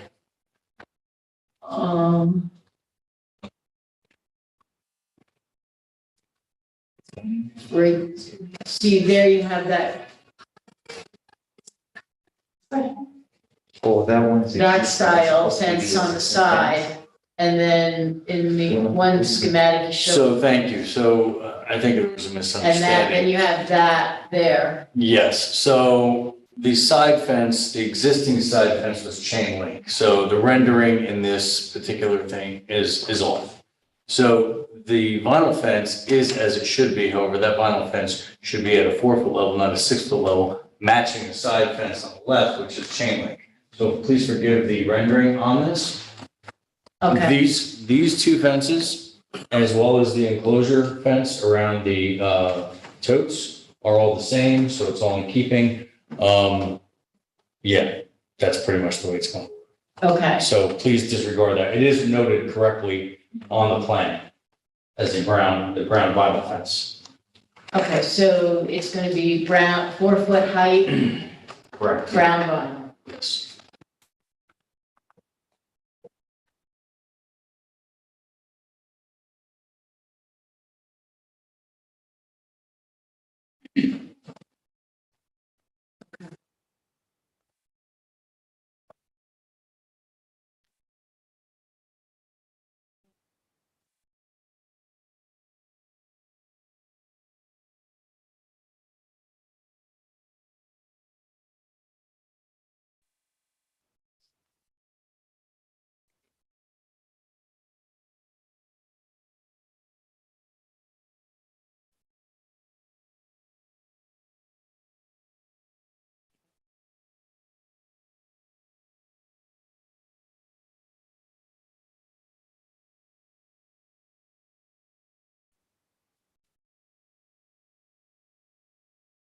So I think the EV charging stations, and they were originally on the other side of the street, correct? Or were they on this parcel? When I we, remember which, I know they've been moved. when we began, the EV charging stations were on the same side of the street as the buildings. However, upon reading through the code and reading through the stretch energy code, the provisions are such that this project does not qualify for them. Okay, I have asked the building department to confirm or oppose that position.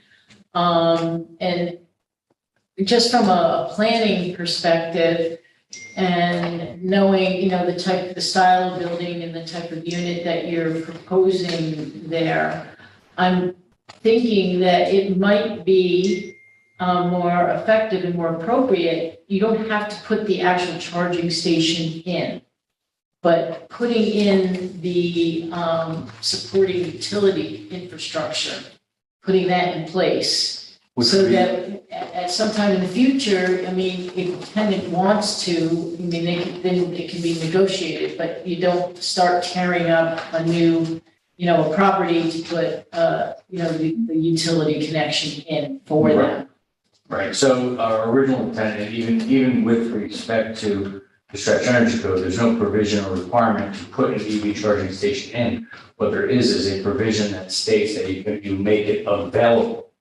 And so to that extent, simply there would be there would be enough power coming into the building. And again, it also becomes complicated because how many do you do and which apartment or which unit do you apply it to? Because somebody's gonna pay the electric for that.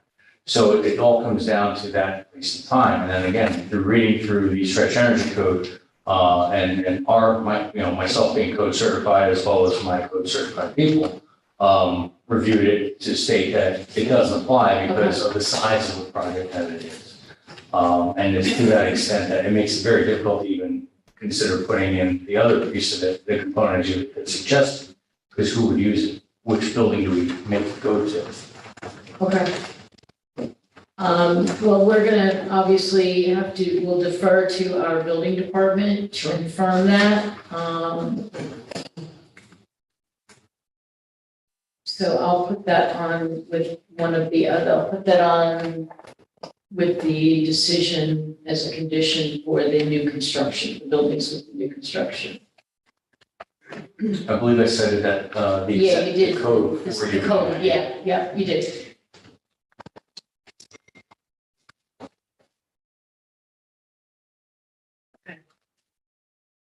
I don't think that there were really any other questions. There is some signage,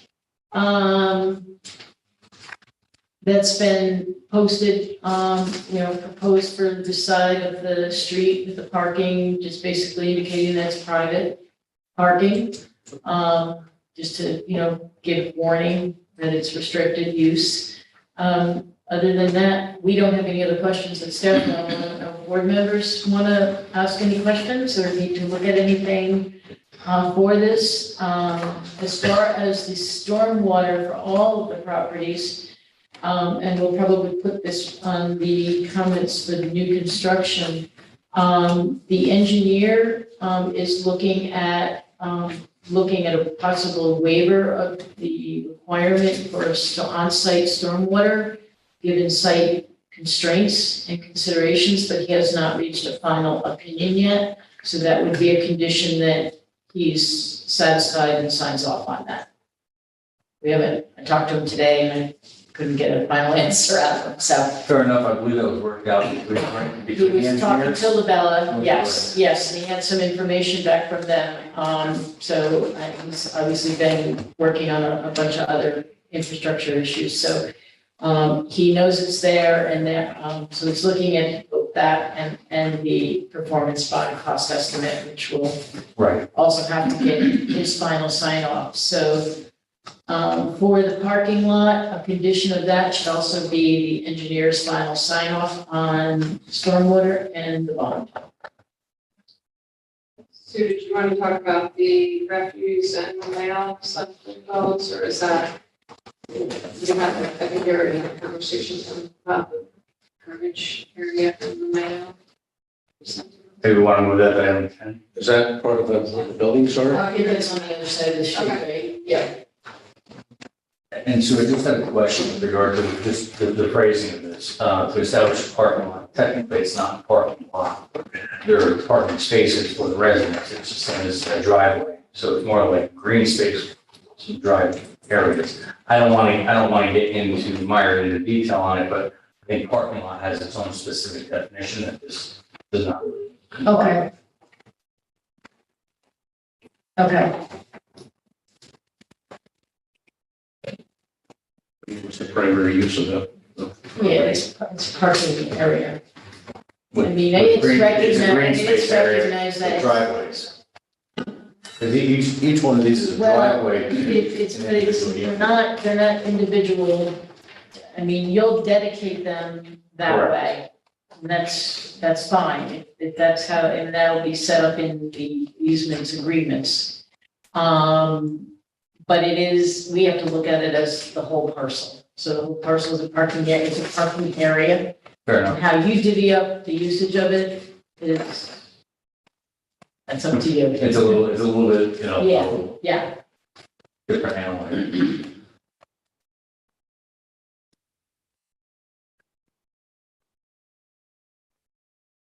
Last would be the corporation council.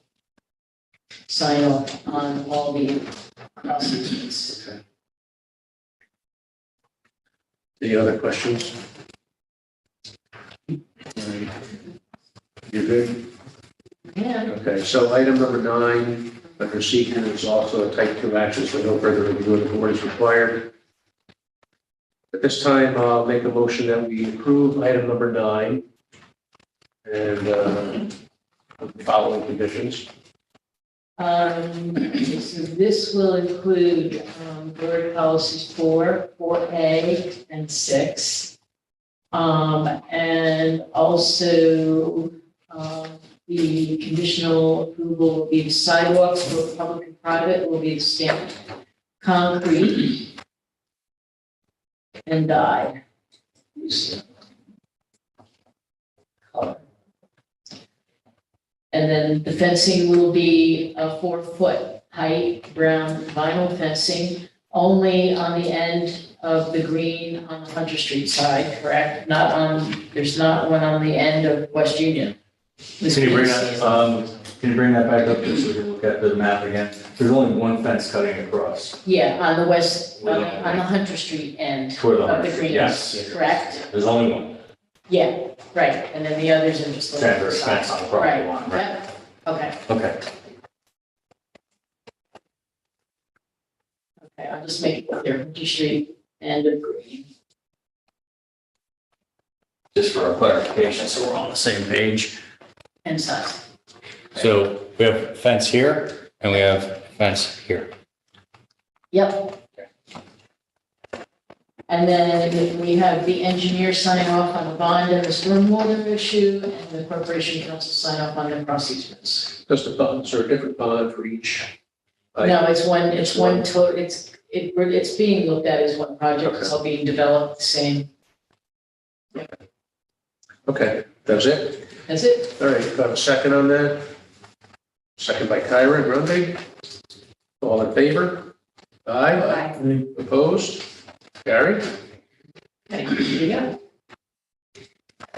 All right. Alright, so now we are on to 2527 Abeal. We'll start going through the staff notes. A lot of the staff notes for this are basically, it's the same 10 and 11. 10 is 2527 Abeal and 11 is 3840 West Union Street. This is the new construction. These are 3-family buildings with a party wall, attached common wall between them. They're all townhouse style units, all have individual separate entrances. Again, we have a variety of cross easements that will be playing into this for ingress, egress, parking. On the one parcel, which would be this one, 2527 Abeal. In front of that is the garbage refuse area that we just talked about. One thing, and I had a conversation with Japhet earlier about this, and Is Kyle this and on I. the student side? Yes, Okay. yes. The refuse area, the number of totes that we're looking at because all of the totes for all of the units, 9 units, will be within this one area. So you're talking a minimum of 27 totes for the city pickup. It's planning's opinion that the 27 totes is going to be a real difficult thing to manage. You've got property owners that are gonna walk into a sea of totes. They're gonna pick the first one that they see, and I don't see that, I honestly don't know how it can be logistically managed. All the totes don't come out once a week either in the city of Kingston. You've got cardboard pickup one week and recycling pickup the second week, and garbage goes out every week.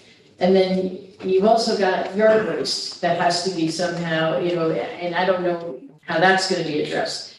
We really, I think, we really think that it's appropriate in this case because you have so many other shared services and cross easements that you look at a private hauler and do some smaller dumpster units. And I think you can cut back on the space that's allocated for your enclosure.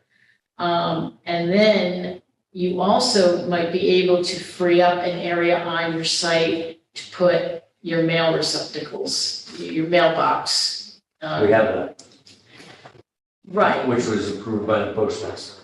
right. What they told us what they wanted. Well, it's in the public right of way, right? It can't be in the public right of way. It's gotta be on your private property first of all. And if it's something that's visible from the street, you've gotta bring it back to the landmarks Can you commission. point out where, so the postmaster Yeah, has he said- the ultimate authority, and he told us that that's where he wanted it. Well, it can't be in the public right of way. It's gotta be out of the public right of way. Then they can't deliver it on, it's gotta be at the curb. Like anybody else's mailbox, it's at the curb because they drive up. If we were to take it off the curb, then they gotta drive up, get out of their vehicle, and then deliver the mail, which isn't gonna happen. So that's out of my purview. I just think it's gonna seriously, it's just gonna detract from your whole project site to have this big.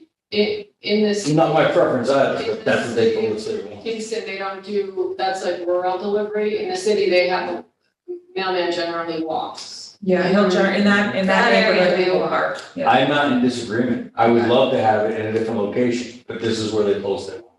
I mean, we've done projects and they're on private property and they pull into project sites and deliver at I don't mailbox disagree. banks and many, and we approve them all the time and they're not on public right of way. All of them on a deal are exactly as you're describing, right down from there. Yeah, They're not on street like that. Yeah, they're not my on the parents street. is I mean, a lot of literally- them are on the front porches. That's multi. You know, when you Yeah. have a single family home, they walk up to the front porch, put it Right. on the porch. So again, I think that we can give a little pushback here. And Happy to do so. I would really prefer, yeah, We originally, Location. Jonathan, where did we originally have them nestled in? We, Initially had it here.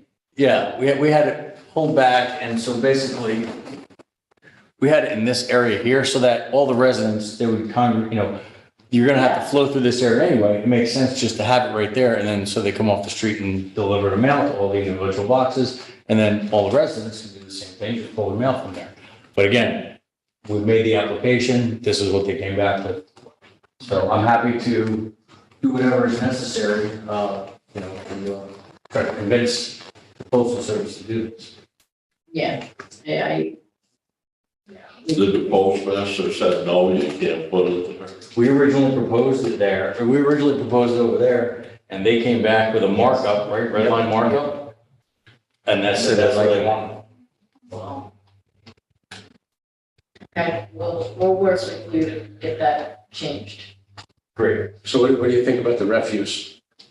So the refuse is posing as a bit of a challenge. I listened to what the comments were at one of the meetings with regard to the totes. Now, originally, we thought the totes would, something that we could have our cardboard waste, our plastic waste, and we have sort of an under a basin area, if you will, at the back, and then everything could be housed there. And then the commentary came up to, well, this is the size of the tote, and this is what's provided, and so how are the people going to negotiate it from the basement here, over the steps, down the steps, and into the area? So from that, it developed into me taking a look at other areas. I went with Al to take a look at property to purchase.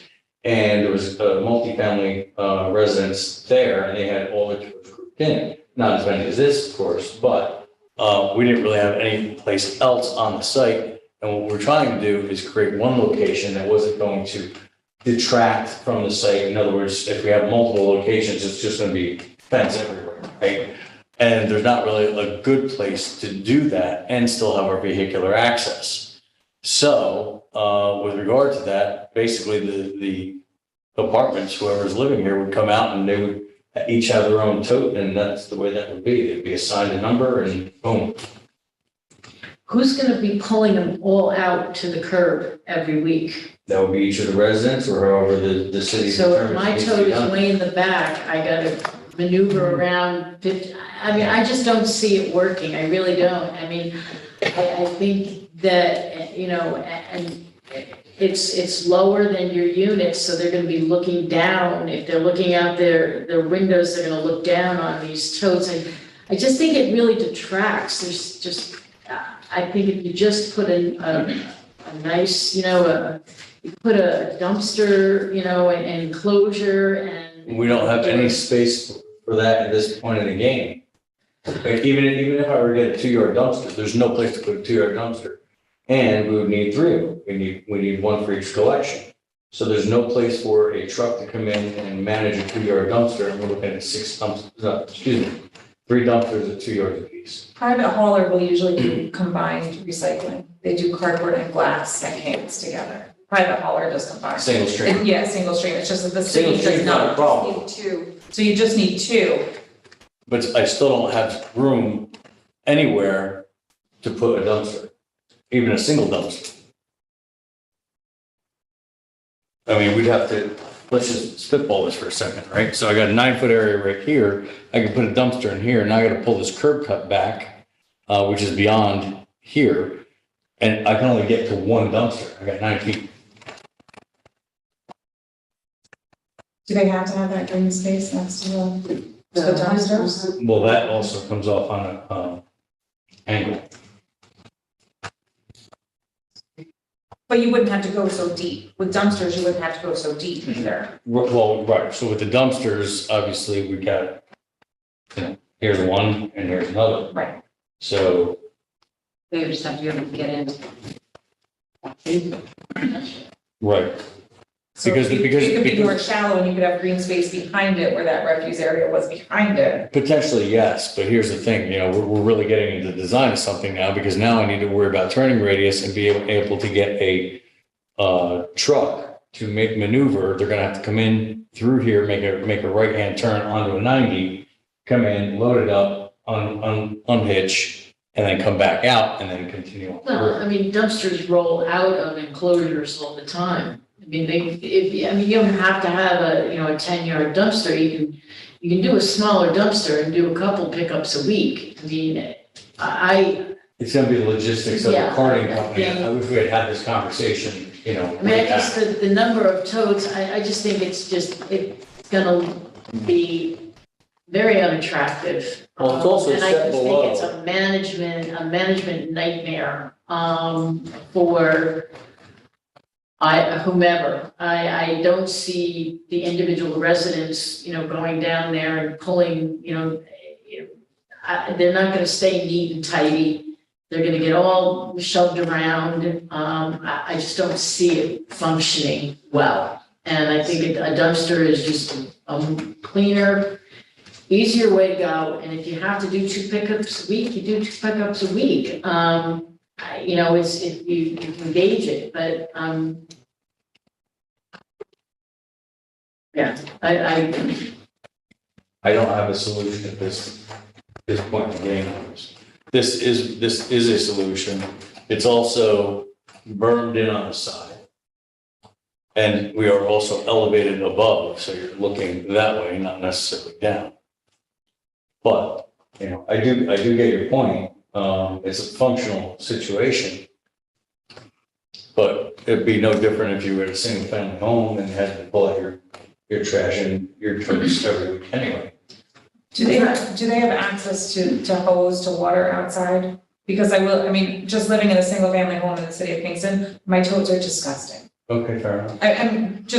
By all honesty, they're disgusting. Sure. Any homeowner does. Right, so would the people in the apartments have A hose? a hose to be able to wash their totes out if necessary? Sure, we can provide.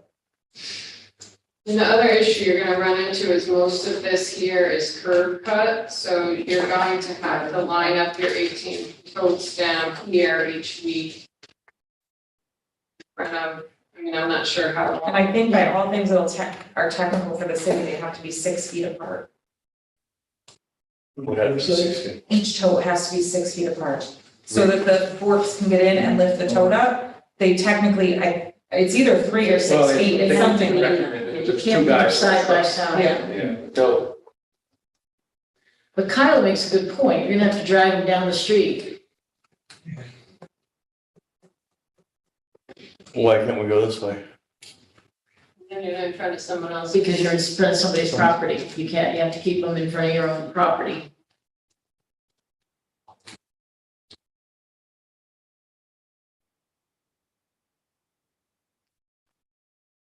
At this very moment, I don't have a solution to that question.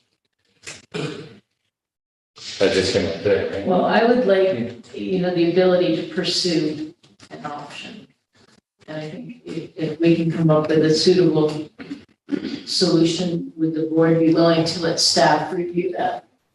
With the option other than the totes? Yeah. Yeah. Do we talk to the DPW about picking all these totes up and not picking them up or? Well, they sell them. I mean, if each unit will get 3 totes. And then if they need extra totes, each property gets 3 totes. So then the additional totes are gonna have to be purchased on an annual fee. Then we pay $450 each for tote. Each additional. So, Here's what I would like to do. We did speak with DPW with regard to the totes and their size and the quantity. and the cost. So we knew that, and that's how we were planning together. I was unaware of the 6-foot spacing and so forth on the exterior. What I would like to do, if we could, if you're amenable, is to do a conditional approval based on figuring out what's going to work best here, because we need to get buy-in from DPW. We would need to speak to a private carding holder to find out what they do, how they would service this, because they all do it the same, but they all do a little differently as well. So this definitely requires some thought. We can leave that up to staff level. Yeah. Thank you. And if we could talk about the stairway coming up from Beale Street. Sure. I know we spent time, just want to make sure we're all good with that now. There was lighting issues going on there. Could you explain that, what we arrived at? Sure. What we did with the rail, we're not quite there yet. We're talking about the one that comes from Mobile. There's currently a set of steps now. Makes an L, and then another L. We're going to come back up, right, up that cliff. And so the comments that we had last time, our intent was to do a cast in place concrete steps. The back side would be solid. The front side we discussed at the last meeting would be open. So what we did was a cable rail for that, so you can visually see. Nobody's sort of hiding in that space. And then we had the handrails. What we did was illuminated underside LED for that. And we also had, so here we go. So again, so we made this clear, this side, this is where our concrete comes down. So the whole thing is open. And then this piece right on the underside of this is illuminated with LED under the rail, not under the handrail, but under the rail itself. Really nice effect, illuminates everything pretty simply. And then we have these that sort of give you a more ambient light outside of that. And then you'll have obviously the lighting up top. Does that answer your question? Yes, thank you. Wonderful. Yep.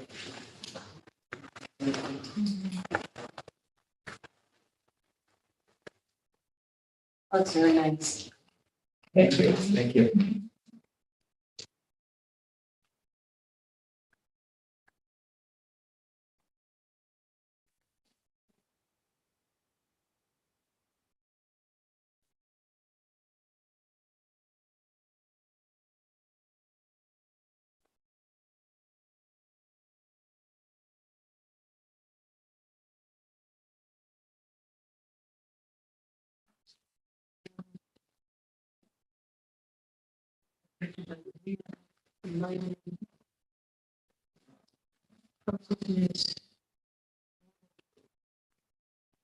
Let's just talk about your construction phasing and how you're going to approach that in terms of the erosion control, stabilized entrances, that kind of thing. Just give the board a little update on that. Joe? Sure. So the erosion control and stabilized entrances is part of the plan that we have already for erosion control. The intent is to, everything comes down to mining getting tighter and tighter as we go along. However, the discussion that I had with the client was that we're looking at doing the project all at once, and then the more realistic approach here is probably to fit up the existing building, do the work there, right? And then come back and do the remainder of this. So in the meantime, we've got a stockpiled area on what would be the green area, parking area. So that's for, you do a couple of things. One, you've got topsoil where you're stockpiling that. That at some point is going to be removed. You're going to have that area for staging potentially of materials and so forth as the project progresses. So we do have flat areas in front, which are very easily usable for that type of thing. We're not the contractor, so I can't tell you exactly how they're going to approach it. Means and methods are not part of our scope of work. Are they going to have like an on-site trailer? Do you think that the contractor is going to need an on-site I have no idea. trailer? I would assume so, but I don't know. Okay. Or actually, they could probably, no, they could probably use the interior of the existing building Right, well, I think the church was gonna be the first building to be renovated, correct? Sure. Okay, so, is that intended to be renovated and occupied while the other construction of the new buildings, is going on? I can't answer that. The only reason I ask that is because obviously you need some kind of an alternative temporary access for those units, because if you're constructing the other ones, their access to them is pretty much cut off or through a construction site. I can tell you how I would do it, but I'm not the contractor, so I don't want to speak out of turn. Okay. So that would be one concern. The other concern would be that, you know, to make sure that all of like your material storage, whether it's the, you know, stockpiled soils or other debris is captured by either silt fence or whatever means is needed to avoid that being run off. And then I don't know if the site itself is gonna have any kind of temporary construction fencing around it or required, I lighting, think so. temporary lighting. You're gonna want a few things there. So again, I can speak to you on how I would do it. I'm not a contractor. And with regard to the regulations within the city, Okay. what's required? Are they required to put fencing? If they are, they will put fencing. Would it be smart to do fencing? Sure it would. They do a temporary fencing area perhaps on lots 9 and 10, which is another one combined lot. They can utilize that for all material storage and so forth. Right. So. And you've also got that beautiful old retaining wall down on Abeal Street, you know, that's, you know, that beautiful stone wall down there that's older. And I would want to make sure that that is protected from anything rolling off the upper area and rolling If anything down. rolls off the upper area, you got a bigger problem protecting the retaining wall. Well, I understand one, but if you want to keep that, you know, that feature protected, but yeah, obviously pedestrians and vehicles down below. So Right. they're, you know. I can't be responsible for means and methods as a contractor. So when this goes to construction, what, are you gonna have a role in any oversight in the construction end of things, or is your job? We may or may not. I Okay. don't know what that, we haven't broached that subject just yet. Okay, So normally, you know, I'd like to see us follow all the way through with it, but again, it's up to the client. Sometimes they'll select just to do construction documents and say, thank you very much, and, you know, that's that.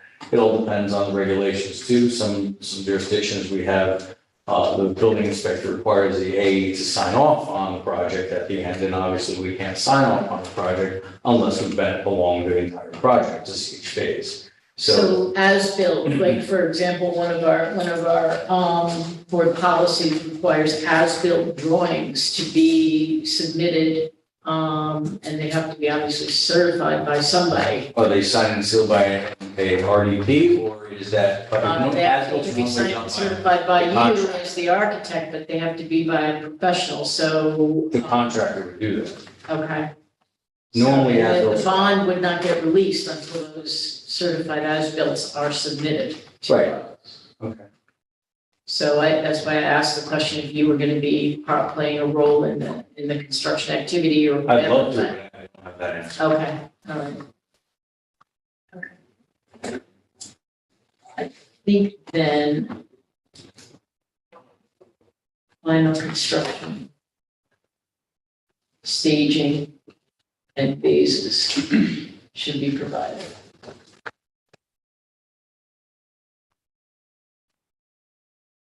Provided during the building permit process or now? Well, to the planning office as well. So we have the outline of the phasing and the staging and all of the protection that's gonna be employed, and if there's gonna be, you know, temporary fencing, lighting, we wanna see that. And that would be part of the building permit process. The planning office. You would coordinate with them, or is that part of what we're doing? We would review it, and then the building department will have the final say. Makes total sense. Yep. Yeah, but that, again, I just want to be clear that we're on the same. Yeah, you're not understanding. coming back to the board, you're gonna be dealing with staff. Right, so we're gonna submit, at a certain point in time, we're gonna submit a building permit, it's gonna go to the building department, And you're gonna expect to see a phasing plan and staging plan and fencing and all these other items. Right, Temporary power, whatever Yep. else may be needed. Totally in agreement. Yes. Totally makes sense. All these comments, we're grouping 10, 11, and 12 together right now, this right here. Hmm? We're grouping 10, 11, and 12 all together with your comments here. Right? Pretty much. Yeah, I'm not gonna write it every time, but I'll write it. We tried all over again for each one. I read it once for this.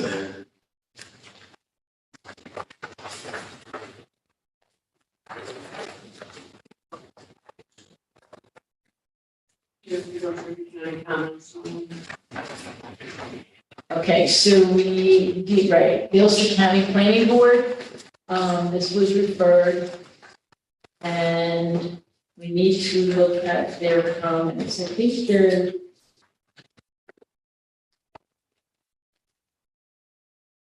pretty much the same, right? They were sent. Okay, so, if we wanna, they're in your notes. It's pretty much so in concert with what you had, I thought.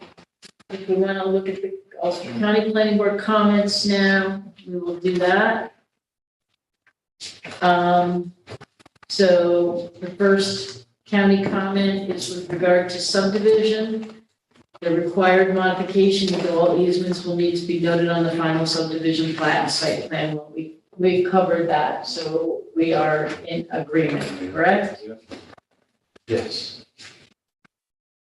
Okay.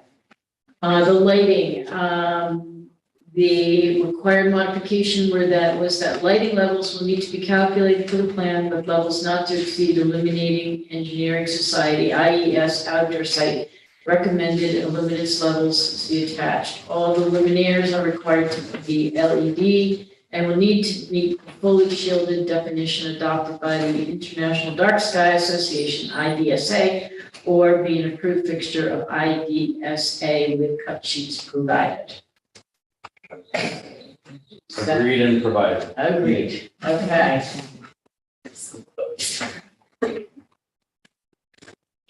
Accessibility, You did, wait, you did provide those, right? yeah, the specs are on there. It's real lovely to. It's actually, it's in my written notes. Okay, accessibility, the comment, based on site design, it appears the use of stairs will be necessary to access the property, whether it be West Union or Appeal. The required modification, the site's current layout does not appear to be ADA accessible. The city and the applicant should consider developing a ramp on the West Union Street portion of the project in addition or in lieu of proposed steps as practicable. The site will need to meet ADA accessibility requirements. So it's not applicable because the they're units all are not, three-family Correct. individual structures. correct. That is correct. So that would not be, they were looking at it as one project with 9 units, but it's actually 3 separate buildings of 3 family. So we have to agree to disagree. Or consensus. Yes, I agree with that assertion. Anybody else agree with that? Yes. And that, there's the same modifications on these other properties. Yeah. Parking. The applicant is proposing a stacked parking stall layout, which will likely inconvenience residents. Additionally, the wide curb cuts proposed because of these layouts will require pedestrians to traverse a large space with no pedestrian refugees to avoid potential backing movements. The site also proposes 3 visitor spots. The required modification.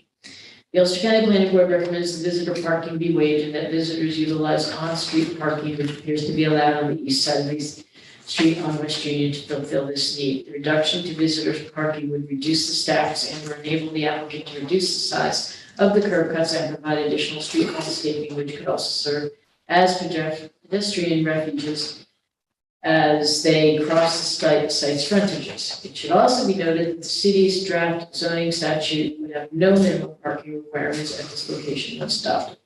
Well, they are being reviewed under the old zoning statute. You can't pick and choose. It's not a Chinese menu, so We have to operate and function under the old code. They are at the required parking. They are three-family structures. Again, so the visitor parking is not a consideration here. They are providing 18 spaces, which is what is required of them by code. And the way they are structuring the easements, the parking easements will be allocated to the individual units so that there won't be a crossover. You'll know if you're in Unit A, you get the spaces that are stacked one behind the other. Unit B, or however they're numbered, they'll be designated, so there won't be the confusion and the problems.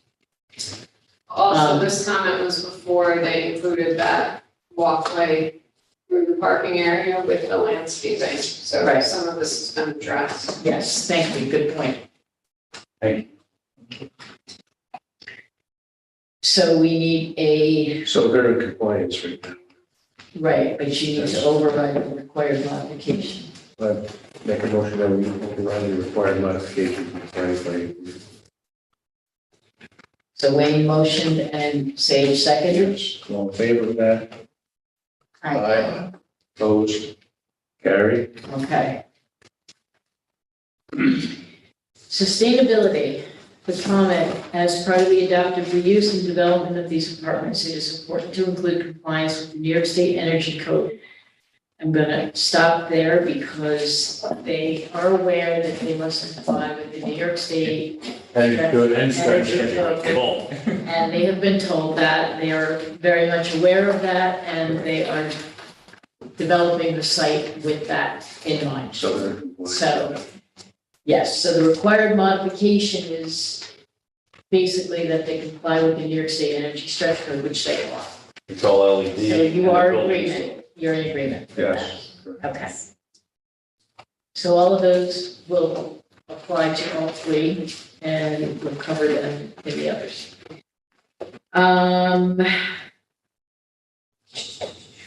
Okay, any bicycle racks or anything like that planned for this site? Or, We didn't have any, obviously there's a storage area, they could utilize that area for bike storage if they wish. okay, There's an extra so, people who want to do that, but there's no bike racks in particular. okay. We talked about the cost estimate, they have submitted a detailed cost estimate. The engineer is reviewing that, so our recommendation would be that if he approves that, that would be the final amount set by the board. Okay? The board policies that will be applied are listed in the staff notes. They're pretty much 1, 2, 3, 3A, 3B, 4, 4A, 6, 7, 7A, 8, 8A, 12, 13, 14, 15, 17A, 19, 22, 23, 24, 25, and 26. With all. Okay. 2, 3. B.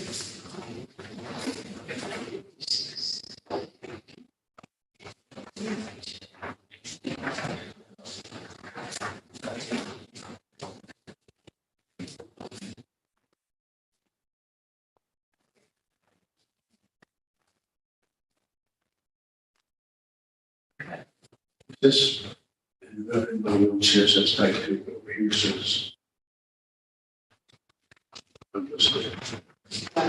Like two, this is three family. Yeah, it's probably. So we're gonna be type 2. Type 2. All right, Yep. And we have the section of the code okay. right there. All right. Just want to make sure we read the right stuff. Okay, so I think we're getting there. Bear with me.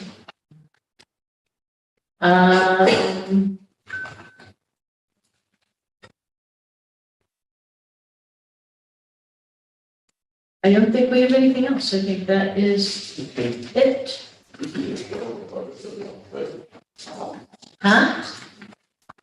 So as we read off each item, do you want to just read off all of the same, it'll be the same verbiage going through? Well, I think if you, yeah, we can adopt, do the first one, number 10, and we'll list all of the conditions, and then with each with 11 and 12, you just refer back to all of those as, Item 10. and we'll put them all on individual forms. Okay, we'll refer back to item 10 Yes, with the same conditions rather and than policies. reread them all Yeah. 3 times, please.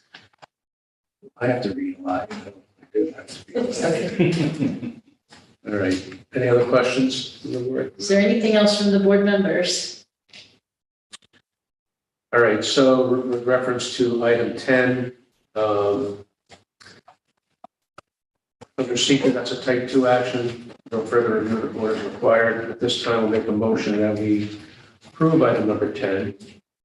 And Sue's going to read off all of the conditions and policies on that. So once again, the board policies are 1, 2, 3, 3A, 3B, 4, 4A, 6, 7, 7A, 8, 8A, 12, 13, 14, 15, 17A, 19, 22, 23, 24, 25, and 26. We recognize the heritage and the HLPC approvals. And we recognize the Ulster County Planning Board comments and our previously discussed resolutions to each of those required modifications. Corporation Council will have to review and approve all of the cross easements and the agreements. Those will be filed along with the individual subdivision plats, which are the lot line deletions and the lot line revision. The EV charging stations, we will confirm with the Building Safety Division as to the requirement for them or not for them to be provided, have provisions there. The city engineer will have to approve the final performance bond amount as well as the sign off for the stormwater waiver that they are requesting. We will work with the applicants and the United States Postal Service to try and find a more suitable location for the mailbox bank to be located off the roadway. We will also work with the applicant and DPW and whatever the private hauler to look for an alternative solution on the refuse and the recycling area, hopefully reducing the size of it, increasing some landscape areas, maybe looking at a possible dumpster. We'll look at that at staff level. And then the final construction staging and phasing will be submitted, including temporary services, trailer lighting, all erosion control measures to be utilized to staff for review and approval prior to building permit issuance. That's all I have. Okay, so that's a motion. We have a second on that. Second by Vince Archer. All in favor? Aye. Opposed? Carried. All right, item number 11 is also type 2 under seeker, so no further review of the board is required. This time we'll make a motion that we approve item number 11 with all of the conditions and board policies Sue had illustrated in item 10. Those, all of that verbiage will be reflected on the document that we signed, right? Yes. Yeah, well, I will. Yeah. Rewrite it, yeah. Yes, so that is a motion. We have a second on that. Second by Kyra. All in favor? Aye. Opposed? Carried. And item number 12 is also type 2, so no further review of the board is required under seeker. At this time, I'll make a motion that we approve item number 12, referencing all of the conditions and policies reflected in the item number 10 decision. That is a motion. Do I have a second on that? Second by Sage. All in favor? Aye. Opposed? Carried. All right. How about that? We're done? We're done here. All right.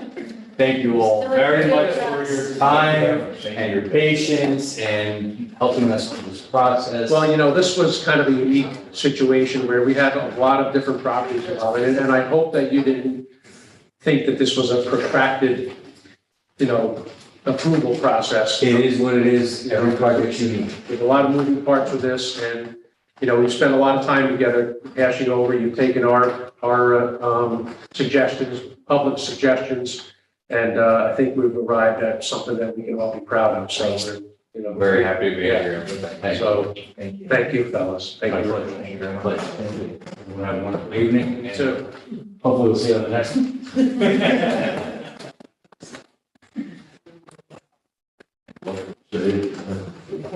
I just want to thank the staff very much for your comments and helping us. Will they come online? All right. Why don't they come over and watch it? Watch my toes. Yeah, well, no, my toes. My garbage toes, not my toes. That would be a little weird if I had to come watch my toes. It's only after garbage. Yeah, then you gotta have garbage inside. How to wash my feet. I don't wash mine either, but that would be a concern, like if I had to wash them, I want a way to wash them. 27 tons. 27 toes is a lot. I mean, mine smell with like 2, 3, like I can imagine 27. They can't believe that the dumpster can fit in the slots. They will.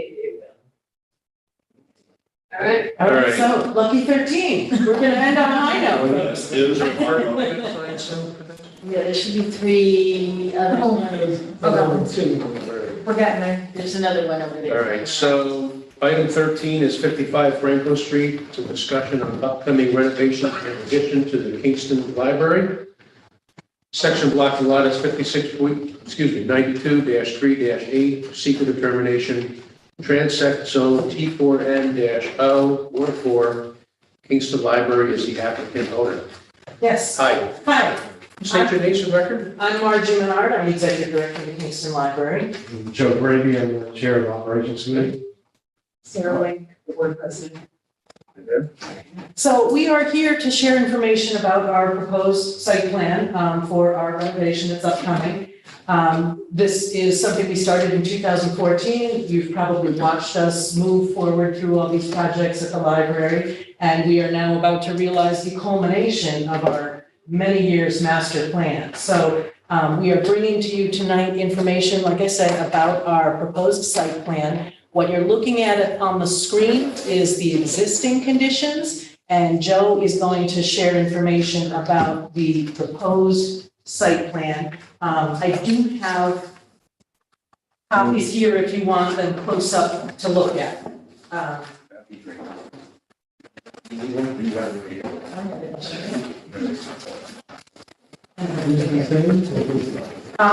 You each have a copy of the existing on top, followed by the proposed changes. Alright, so the better looking one is the proposed one, the simple looking one is existing. What now? I missed you. So, All this paper was blocking. So I'm gonna let Joe start kind of sharing where we are now and where we're going with the proposed site.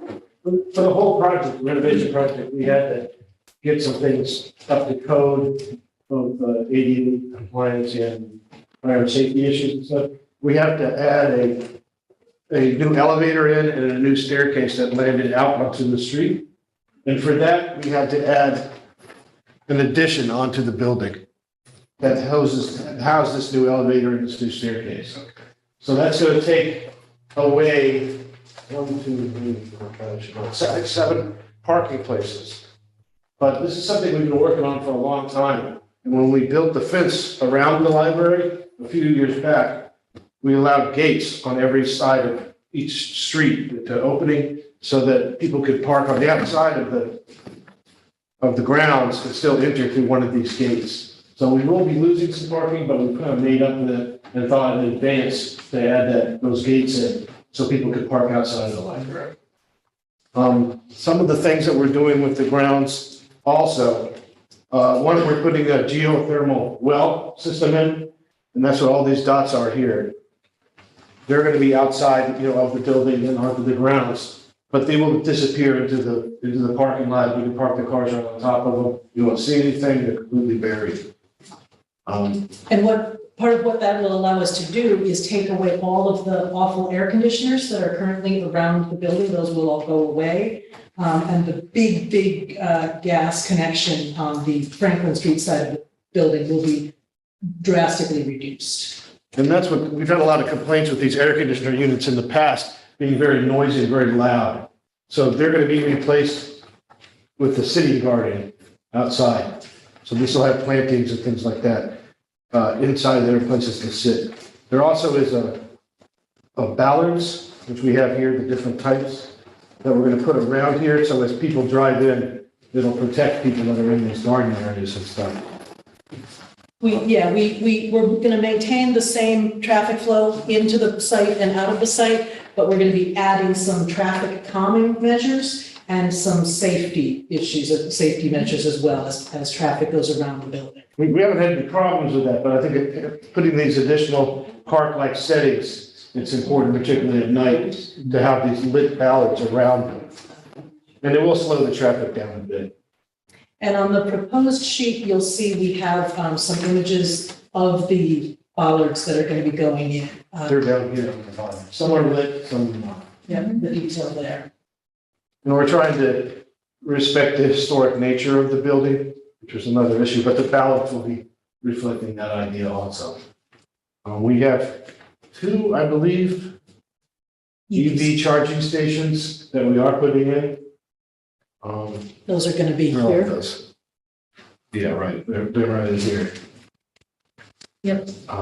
We have 3 handicapped parking spots. Everything else that's on the outside of the building. We are putting a new stairwell at the corner here where Furnace and Franklin are. There's a small addition there now. We're just bringing it around the corner of the building. So it'll look just a tiny bit different, but very much So like. you're looking at the main entry kind of shifting to the side of the building now versus the front? Probably. Kind of, yeah. Because People are naturally gonna go that way Yeah. maybe, but we're still keeping this, this has got our ramp into the main Right. entrance that's put in there. We're completely redoing this ramp, by the way, also. It's Okay. too wide to be compliant, and the rake is a little bit too steep. So this will be all gutted out, and then the new ramp and railing will be put in there. But, the yeah, landscaping will be redone. part of the reason this elevator is going in here, is also to, the top room is a big meeting room. We want to keep that open late into the night when the rest of the library is closed, so adults after work can have a place to congregate and have meetings and things like that. So we can lock off the rest of the library, just have that open, and then have this elevator to access that room. So that's one of the things that when we talked with the public, we really wanted to have the availability of that room. The doorway on the Furnace Street side, is that just going to be for exit only? That's egress only. Yeah. But we are creating, we'll now have 2 entrances, as Sue pointed out. Probably the main entrance is going to shift to the Liberty Street side of the building, but we're going to maintain that beautiful sort of historic entrance on Prospect Street. And this stairway has to exit onto the parking lot and not just into a doorway inside of the building and then out to the parking lot. And that'll help reduce the travel distance for people parking and having to go in right that other entrance on Liberty Street. Yeah, people will park and enter right there. And we have the rain garden where all the water comes off and pours into the rain garden, which we've had for years. We were looking a lot at the Kingston Climate Initiative, and we're trying to really follow a lot of that and be a good example of that for the city with the geothermal and everything's electric. And then the water flow into the rain garden and anything else we can think of that will go with that. But I think we've incorporated a lot of those ideas into the design as a whole. And we've worked very hard over the last several years to create a more park-like setting in a part of the city that really doesn't have a whole lot of green space. And we're really just going to be almost expanding on that. There will be additional seating areas and green areas around the library once we've completed this renovation. Do you have a sense of the individuals that come to it, do you have is it like 50% of them are walkers, bikers, and 50% drive a vehicle there? Or do you have like a 70-30? Do you have an idea or sense of what that breakdown is? I don't have a real strong sense of exactly how much, but I do know that a lot of people bike and walk to the library. We have bike racks around the library now that we'll be maintaining. And if you've ever come to the library and entered, there's usually 2, 3, 4 bikes sort of lined up there. You know, I tell people that one of the things that I love about where we are, right in the heart of the city, is that a lot of the folks in the surrounding neighborhoods kind of see us as their living room. So kids are running in and out all afternoon and people are just sort of moving through. So I think we get a lot of people on foot and on bikes. There's a lot of meetings and groups, clubs, various groups of people who use the library to have their meetings at and stuff. It's very active space. Yeah. And it's interesting because we're going to be moving into the Cioni building for a period of time. Year and a half, something like that, like 2 years. And it's such a different location that we might find out a little bit more about what you're asking because of the change for a little while. You know, the people that are used to walking to the Franklin Street location will have a little bit further to walk, although it's still walkable. Oh, sure, it's about a mile. It's definitely. But I wonder, you know, if we're gonna see a different clientele a little bit. You know? I hope not. And the dumpster's enclosed here? Yeah. Is that a rollout? So the truck comes, rolls out, then he goes, Well, right now it's not enclosed. It just It's sits a truck there. pickup dumpster. Yeah. does he get out of the truck and? So, I mean, did you want to think about relocating? I mean, you see the traffic pattern goes? It's actually in the only place that makes sense right now because the truck comes in early in the morning, goes straight in off of Prospect, empties it, and goes right back out onto Prospect Okay. Street. So that's before hours for everybody else? Yeah, it's All right, part so of there's not going to be any conflicts there, okay? And we did plantings before, but the plantings we're trying to keep to indigenous local plantings and stuff. But the proposal is to enclose that, we're going to need that enclosed, right? I'm hearing that and we can. Yeah. I think for aesthetic reasons, we probably will, because We asked that of Yeah. all our applicants, so. Yeah, and we're working very hard to make this really aesthetically beautiful at the end of this, and to have an exposed dumpster probably is not gonna happen. We won't let that happen. Yeah, that's a simple change that we You need. know, to force the homeowners to get out of the gate. Gonna have to do something, yeah. There's probably someone who just pick the forks up and just pull, they're probably pretty good with their, I'm just kidding, of course. Both sides, they're going straight in. Yeah, city is picking up the. No, we have private hauling. The city does do our recycling, and for our trash, we have a private hauling. I live in an apartment building that has a private hauler. I was wondering about that. It seemed like there would be once you get to a certain number of apartments in a one building, Combination. that the things wouldn't work that great anymore. So something else. How long do you say you're expecting renovations to take? It's scheduled for a year and a half, but it, you know, could take a little longer. Yeah. Have you started moving yet? When is your move Right. start? I have a meeting with the moving company on Wednesday. Okay. Yeah, And who's coming up? to the Cioni building. We're doing everything we can to like clean up, clean out, minimize, Right, yeah. so we can pack relatively quickly and easily. Are they gonna be Yeah. coming back for subsequent meetings too? What? Are they gonna be coming back for subsequent meetings too? Or this is it?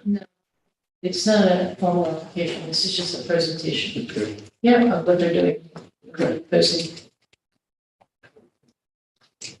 So we'll be, you know, this new stairway and elevator in the small addition will make our building fully ADA compliant, which it's right on the edge right now. Adding EV chargers, adding one handicap accessible parking space, and expanding the landscaping and park features around the building to sort of elevate it just a little bit more. Talk about that. Can you go into some of the elements you're gonna be using, the materials for the? the addition that we're adding on. Yeah, yes. Yeah, I was listening to the SHPO stuff. I do a lot of work with SHPO, various historical, for my business. But we're echoing the intent of the building, but we're not trying to match it.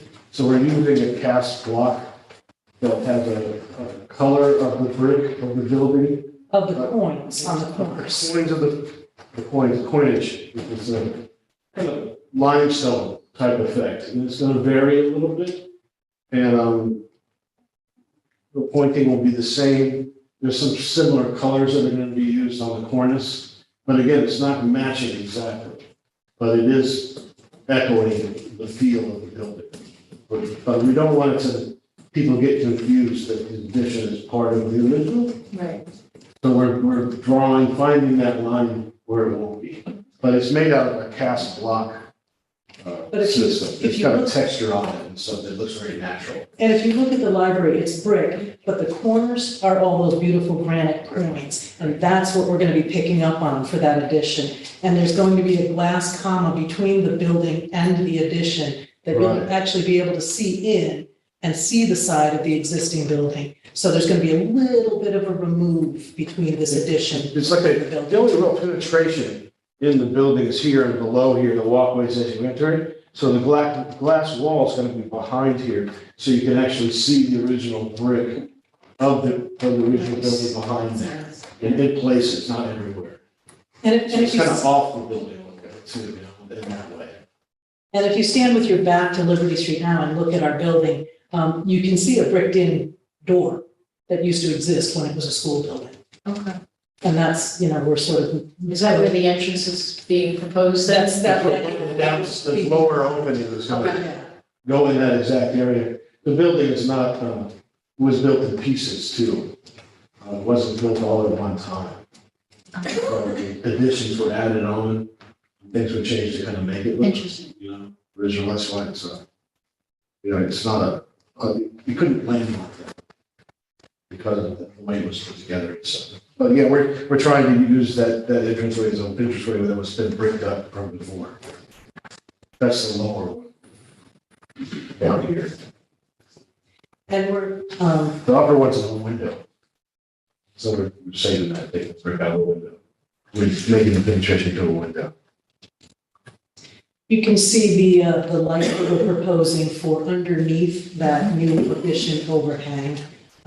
You know, again, a little nod to the historic schoolhouse nature of the building.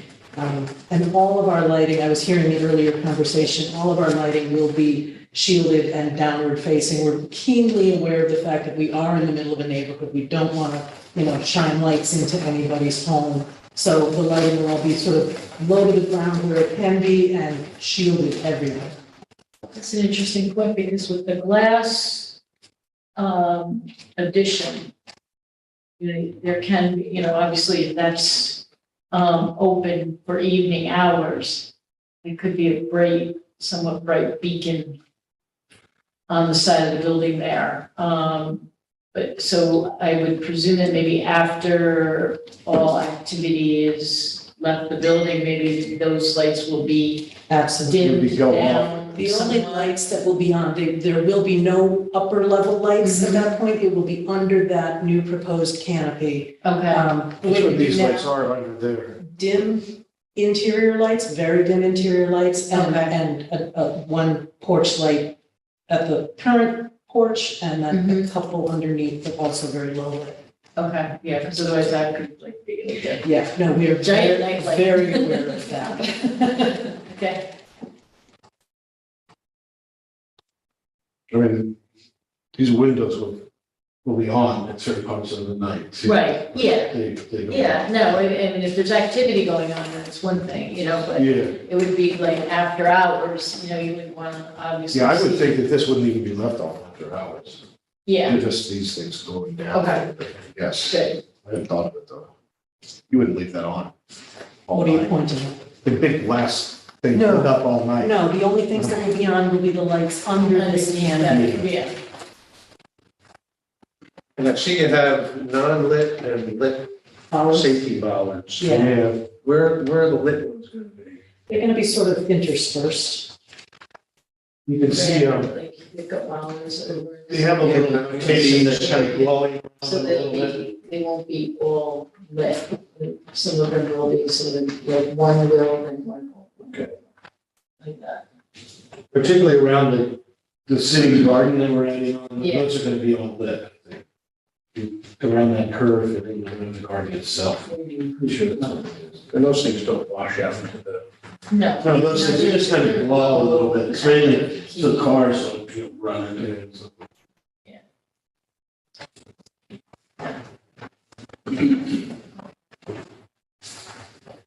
Nice. Any other questions from board members? Comments?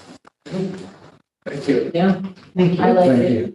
you. Yeah, it's gonna be beautiful. Yeah, it's Very gonna be exciting. ready, we're very excited. We've been Working working on for it. a long time. I've been on the board for 10 years, working on this design of the garden. I'm personally very excited. You can see it going forward. And tomorrow is your big day. Tomorrow, I was gonna Plug say it, tomorrow. plug it, I'm waiting for it. I was gonna jump on. Please vote tomorrow on the library budget. So come by the library, between 10 a.m. and 8 p.m. Cast your vote. Joe is back on the ballot for another 3-year term. So re-elect him so he can see this through. Do you have any tchotchkes to hand out tonight? Read the drawings. Had I known tchotchkes were, I know. There might be some interpretive vote. All right. Well, thank you, folks. Thank you all for Thank your you. time. Okay, we have one last item. All right, performance bond is item number 14, 104 Smith Avenue. Performance bond in the amount of $798,221 for the construction of mixed-use development known as the Barrel Factory.